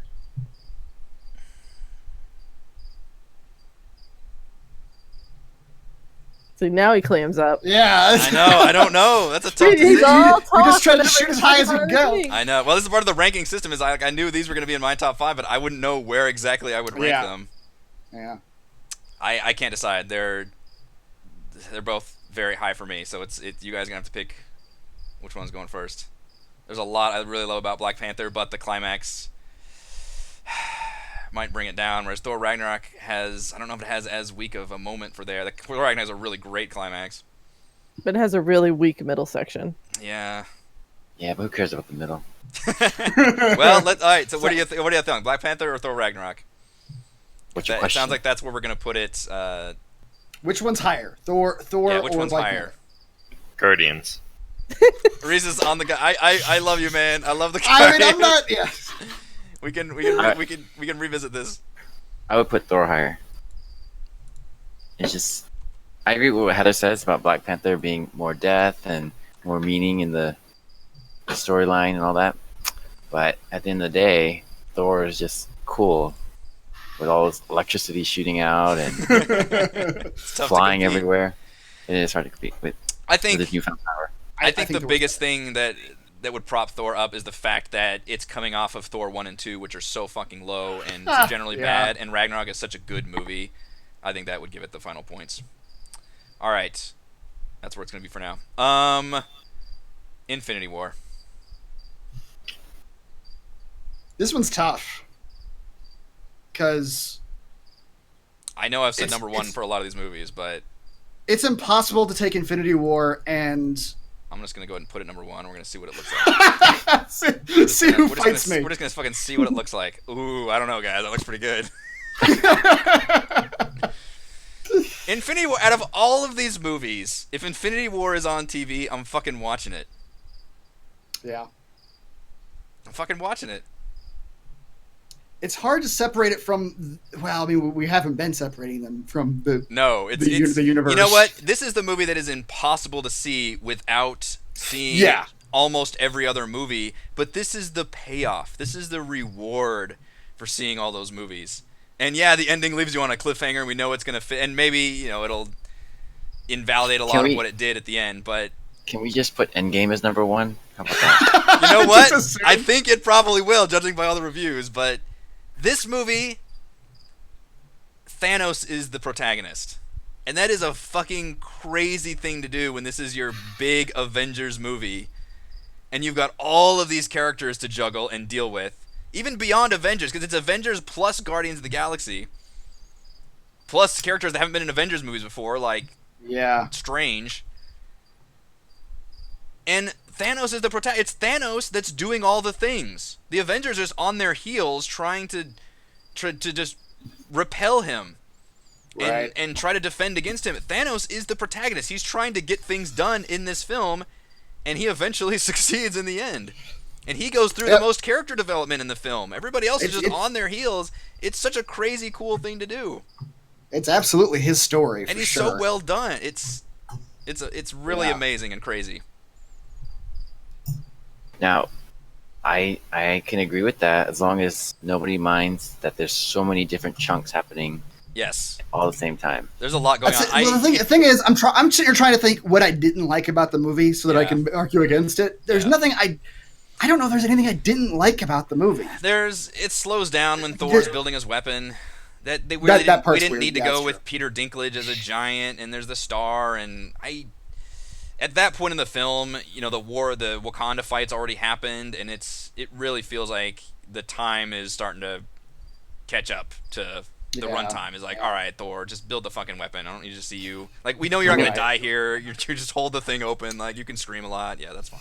Let me ask You're right, is Eric. there- That's a good point. We should put it at number 2. Fuck you. Fuck off. I'm gonna be. I don't know if this is addressed in the comics or maybe it'll show up in the next movie, but what is the significance of his new weapon, his axe? It just he had to replace his other weapon to get Right. his lightning powers back. I guess. I don't That's know. what I mean. Like, Thor why against Thanos. I don't know. why destroy his hammer? I mean, they had to destroy the hammer to set this up. No, his hammer. His got hammer was destroyed in Thor Ragnarok. Right, it did, but did it have to be destroyed? Did Thor No. need a new weapon? Is that what you're asking? Could Yeah, Thor did- just come down with like hand lightning? Yeah, I mean, Well, it just- yeah, he could because he did it in Thor Ragnarok. He didn't did, but I have guess his hammer whenever he was fighting. But then he Hela. lost at the beginning of Infinity War. They established. yeah, they established. that The like, problem yeah. is they didn't. They actually like started after like they fought in because the movie has to do so many things. They have to start like at the end of the Thanos fight with. Well, I guess my question is, it might just be nitpicking, but you're complaining about that scene where he's making his weapon. Yeah. My question is, did they need that scene? Is there significance in his new weapon? I don't think that scene needed to take that long. I don't think that weapon was very significant. Well, I guess we'll see. Maybe he does still have an Endgame, so. Mhm. I mean, it's made out of Yeah. super They sexy did stuff. They, So they did shove some exposition in there about like Yeah. how he made the glove and just, that kind of thing. Yeah. That probably it's wasn't made necessary. out of Groot's branch now and all that. That whole Yeah. scene was just more character development for Groot. Basically, he was just like an Right. petulant teenager and then cuts and does his big thing. Like, all right. But aside from that, yes, the movie is very long and it juggles a lot of shit. Like, at one point they're like, "All right, guys, let's go back to Wakanda," and then it like goes to space shit for a long time, and then it's like, Yeah. "All right, we arrived in Wakanda." And you're like, "Oh shit, that was like 25 minutes ago that we were flying," and it Yeah. packs a lot of stuff in there, but it has to. I mean, there's just so much shit going on. It's I will support it being number one because I remember watching it. You're just on your edge of your seat the whole time. it's infinitely watchable. It's so good. Yeah. The villain is so good. He's got really fun villain henchmen to work with. They get some awesome action scenes out of Yeah, them. awesome action. It's just fucking fan service. All these characters meeting each other for the first time. Stark and Strange, and I did not like Strange as much at all, but Stark and Strange together is fucking amazing and hysterical and everything I thought it would be. They Their missed meeting. the perfect opportunity to make the joke about it's not rocket science Sherlock because they both fucking Sherlock Holmes. Yeah, Yep. that would be a good one. That just angers me. A meta Sherlock joke. The missed opportunity. If I'll say this. It's not my number one Yeah. because you all know what my number one is, Yep. but I can't fight it. yeah, I don't. Can't fight this feeling anymore. I can't fight this feeling anymore. I've worn him down finally. I had a lot of losses, but I got to take the W. You did give it a 9, Chris. It's I mean, really it's good.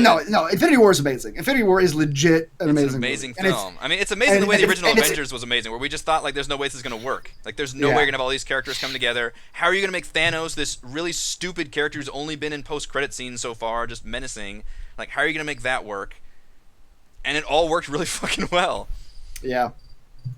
They split everybody off. They gave everybody things to do. The Infinity Stones was probably one of the biggest payoffs that goes all the way back. I mean, that is the connective tissue throughout the entire MCU, and it fucking just works for this movie. Yeah. I think it's number one. Ant-Man and the Wasp. I don't hear any If anybody has dissent. an argument against So. otherwise, if anybody wants to argue otherwise, I'll leave it at number Yeah. one. Ant-Man and the Wasp, which is a movie I only saw once in theaters and haven't seen again. Let's shove it Fine. at 17. Yeah, fine. Ant-Man's better. It's fun, It's inconsequential, I put that lighthearted above fun. Doctor Strange. I definitely put it above Doctor Strange. Is it better than the original Ant-Man? I don't think so. No. Really? Why not? It's just more of it, and it's just. I like and the Wasp original, character a lot, though. I think that actually adds a lot to it. She's good. She is good. But I mean, the actual character was in the first movie a lot. Yeah. She just wasn't the Wasp. Oh, what's her name? But Hope Van Dyne. I think the plot Yes. is a lot more meaningful, and it Yeah. has more emotional connection with instead of just we're a heist against, my old corporations. Like, no, we're trying to save Her mom Yeah. and Ghost. Right. Yeah, and the villain ended up being a little bit of a twist there with just she was more of a victim than anything. I think it's better than the original Ant-Man, I think. I think the first Ant-Man is just more entertaining. I remember the first one just being funnier, and Really? from my memory, the intention of these movies are to be comedies. Like these movies don't. Yeah. I mean, like you said, the second one's got a little bit more going on, but they're still kind of feel like comedies to me. Yeah. And I think the first one's funnier. And for that whole just we're gonna make a comedy superhero movie. Yeah. It just felt like it was just kind of like we're gonna do more of that. And I like the Wasp. I like the villain more, but I also think it has more problems with its plot with too much going on. Like there's also that mobster guy who's chasing them around. Yeah. And there's also the mother who's telepathically talking to Paul Rudd. I think that was a funny sequence though. It was funny. It's just there's a lot of extra elements. Ant-Man 1 was very, very simple. I liked his situation that was his post-Civil War. Like, he was under house arrest, but he was still trying to make it work. And, he still had the relationship with his kid and his divorced wife and all that. Yeah. It just felt very, good. family and normal in a way that a lot of the heroes are not normal in any way. All right, consensus. I think it's better. Chris says it's worse. Just in terms of what is better, Ant-Man or Ant-Man and the Wasp? Because it sounds like they're pretty much back-to-back. I'd say back-to-back. I would put Ant-Man first, still. Ant-Man first. Heather, what do you think? Back-to-back. Close. They're pretty close. Which one is higher than the other?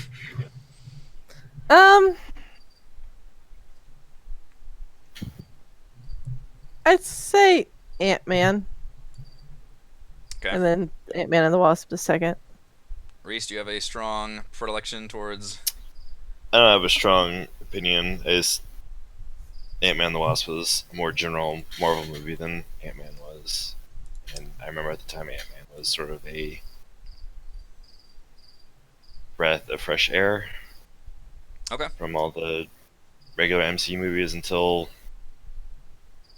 I guess, Guardians 2. But Right, really until they all Thor started being... Ragnarok. Yeah. All right, so it sounds like we're putting Ant-Man above Ant-Man and the Wasp. But they're both next to each other. I guess. All right, everybody, we've made it to the final. We can go over these one more last time, but I know we're all running out of steam. This is taking a very, very long time. Turns out, hey, there's a lot of MCU movies out there. Captain amazing. Marvel. Where does Captain Marvel fit into the grand scheme of things? That is a 1994. good question. Yeah. Higher than 17, which is the last. Yeah. Definitely Higher than 17. Yeah, Yeah. It's good. It's a good movie. I think it's a good movie. I think it's probably one of the best solo intro movies, but no better than that. I'm going to throw it out there. I would right now put it above Age of Ultron and behind Guardians of the Galaxy. Yikes. Yep, that's where I put it. It is solidly top 10 for me. Which, I mean, at this point, top 10 is, again, the top half. I would put it... I agree with going above Captain America. Ooh, okay. At least. I haven't decided yet. But I may be lowballing it here then. I would put it between Spider-Man and Ant-Man. I like Spider-Man better. See, I like Captain Marvel better. Yeah. Okay. All right, I'm the lowball here then. It does a really fun thing with its story with the scrolls that I did not see coming at all. I thought that was really fun. That was good. With the twist that the scrolls are actually not the enemy. The connection that she has to her past. I like the fact that it's a unique origin story that starts her already as an established badass on an alien planet. You're like, what the hell's going on? And then we kind of learn as she does about the mystery surrounding how she became a badass. And I thought That it was good just storytelling. it's all Yeah. really really good, yeah. And like you said, it's one of the best like just origin movies they've done. And it takes advantage of the fact that we are at a level now where you can just de-age people and make it look pretty damn good, like in terms Yeah, of yeah. as long as you're not making them do too much. But a Yep. really satisfying final boss fight where he's just like, "Come on," and she's just like, "No, fuck you." Like, Yeah, I don't have to yeah. fucking prove anything to you. Well, that comes to one of my major cons of the movie is that the action in the movie is not good. Action scenes are. See, you like the Captain America, like just gritty action hero. I like punching dudes choreography. scene. I like Yeah. choreography in my action scenes. There was no Yeah. choreography to these. Captain It was just Marvel's like, powers doesn't at all lend herself to anything but like super suppose- laser but- punches and flying through the air. Yeah, I suppose. But Iron Man gets a lot of mileage out of flying around and shooting things. Yeah, but he has hand-to-hand combat a lot more than Captain Marvel does. Yeah. They probably Captain could have Marvel, done. the biggest things were like her flying through with the rockets at the end and destroying all of those, and Yeah. Yeah, Yeah, you don't Iron see Man a whole has lot to- of the hand-to-hand with Brie Larson and how she works she Captain does Marvel. a little bit at that breakout scene. I think when her hands are like tied up. That's and she's true. trying to And escape. that is legitimately my favorite scene in the movie. That's a cool scene. Yeah. It's the breakout scene, yeah. I don't mind. I love the space stuff. My only problem with the sort of reveal, the Jude Law stuff, is that he's not in the movie enough for us to, at least for me personally, to care a whole lot at the end. Yeah. Like I feel like I really like the idea of him as a sort of like almost abusive manipulator of her. Like Yeah. he's keeping her down. But he didn't do that except in the very beginning of the movie and then the very end of the movie. Yeah, the movie doesn't quite use him too much. They really double down more on the scroll plot and then just her own like investigation of her backstory. Yeah. But I think that makes it. I still think that for me that makes it better than Age of Ultron. Like I think it's just a really fucking good origin story.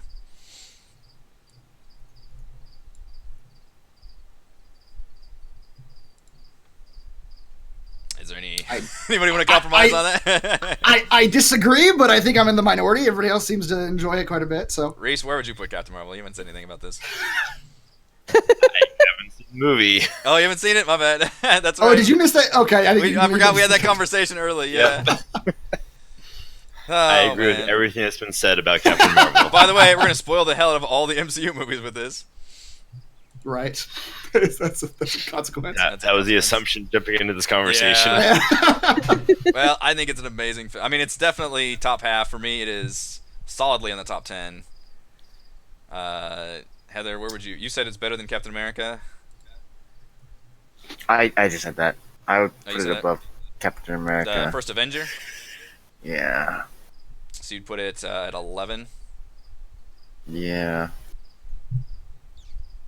Yeah, I think I'd put it there too. Like, it's a good origin story, but overall, it's like a Marvel movie. It's not better than James Spader. I think that completely evens out because if it's at 11, I wanted it too lower than that. Eric wanted it Too no, high. Eric too higher. I wanted it. No, I wanted it one lower. You wanted it too higher, Yeah, I wanted it 9, I guess. No, I I'd put wanted it it- at 11. and I wanted it 13. Yeah, so that actually is pretty even right there. Slot it in at 11. Let's see what that looks like. And I'm all right with that. I'm all right with it going. I personally like First Avenger better, I think, but I'm all right with it going there.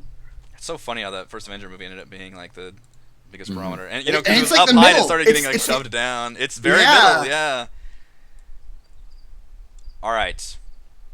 Without going over to second pass, which we can, but here is our current ranking. Should I go? Let's go bottom to top. That's usually more dramatic. Number 21, Iron Man 2. Number 20. I love how all these shitty ones have been covered right at the beginning. And just, I mean, that's good, right? You don't want him to make Yeah. shitty movies anymore. It's true. Number 20 is Thor: The Dark World. Number Yeah. 19, Iron Man 3. yeah. Number 18, Thor. Number 17, The Incredible Hulk. I'm amazed that one made it as high as it did. Number 16. Wow, you got some bad movies in there. Number 16, Yeah. Doctor Strange. Poor Doctor Strange. I'm glad that one made it on the lower end.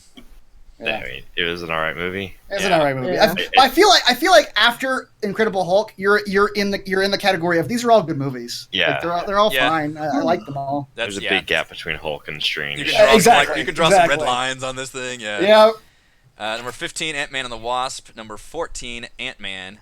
Number 13, Spider-Man: Homecoming. Those are basically the alright movies for me. Number 12, Captain America: The First Avenger. Number 11, Captain Marvel. Number 10, Captain America: Civil War. Number 9, Avengers: Age of Ultron. Number 8, Guardians of the Galaxy. Number 7, Guardians of the Galaxy Volume 2. Number 6, Black Panther. Number 5, Thor Ragnarok. Number 4, Iron Man. Number 3, The Avengers. Number 2, Captain America: The Winter Soldier. And number 1 MCU movie is Avengers: Infinity War. What do we think about that? There's a nice evenness to our top 5. Each of the main 3 characters each have a movie there, and the other 2 are group movies. Except for Guardians. Guardians are technically in Infinity War. They technically are. I think it's pretty good. I actually, at least for Guardians 2, I actually agree with Reese. I think it should be higher, but then we come into conflict with The Eric's problem love is, of Panther and Thor. The problem is 5, 6, and 7 are like all in my top. And you all are making me argue like, which one do you think is higher? Like, man, I like all these fucking movies. Like 5, 6, I'm 7, gonna and let 8. y'all argue that. I'm going to bed. I gotta get up in the morning. Yeah, we've kept 1 everybody o'clock. for I gotta super go to long. bed. It is 1 a.m. here. Yeah, I think we could argue about this all day, but honestly, I think this is a really, really solid ranking right here, going into Avengers: Endgame, which from everybody says is probably going to be the new number 1. We'll have to shift And everything down. there would be a nice symmetry to Infinity War being number 2 and Endgame being number 1. That would be good. All right, thank you all so much for joining me for this and staying up so How incredibly long late, was this? past all of our bedtime. Well, we started one time Started and at then 10:30. we started at with 10. this Everybody else one. jumped in about 10:30. So yeah, Yeah. 2.5 hours, I think. Holy Yeah. balls! And I gotta get up in 5 hours. We did it! We did it! All right, everybody, have a fun Avengers time, and we'll Enjoy Endgame. enjoy Endgame. Yep. All right. Good night. Good night.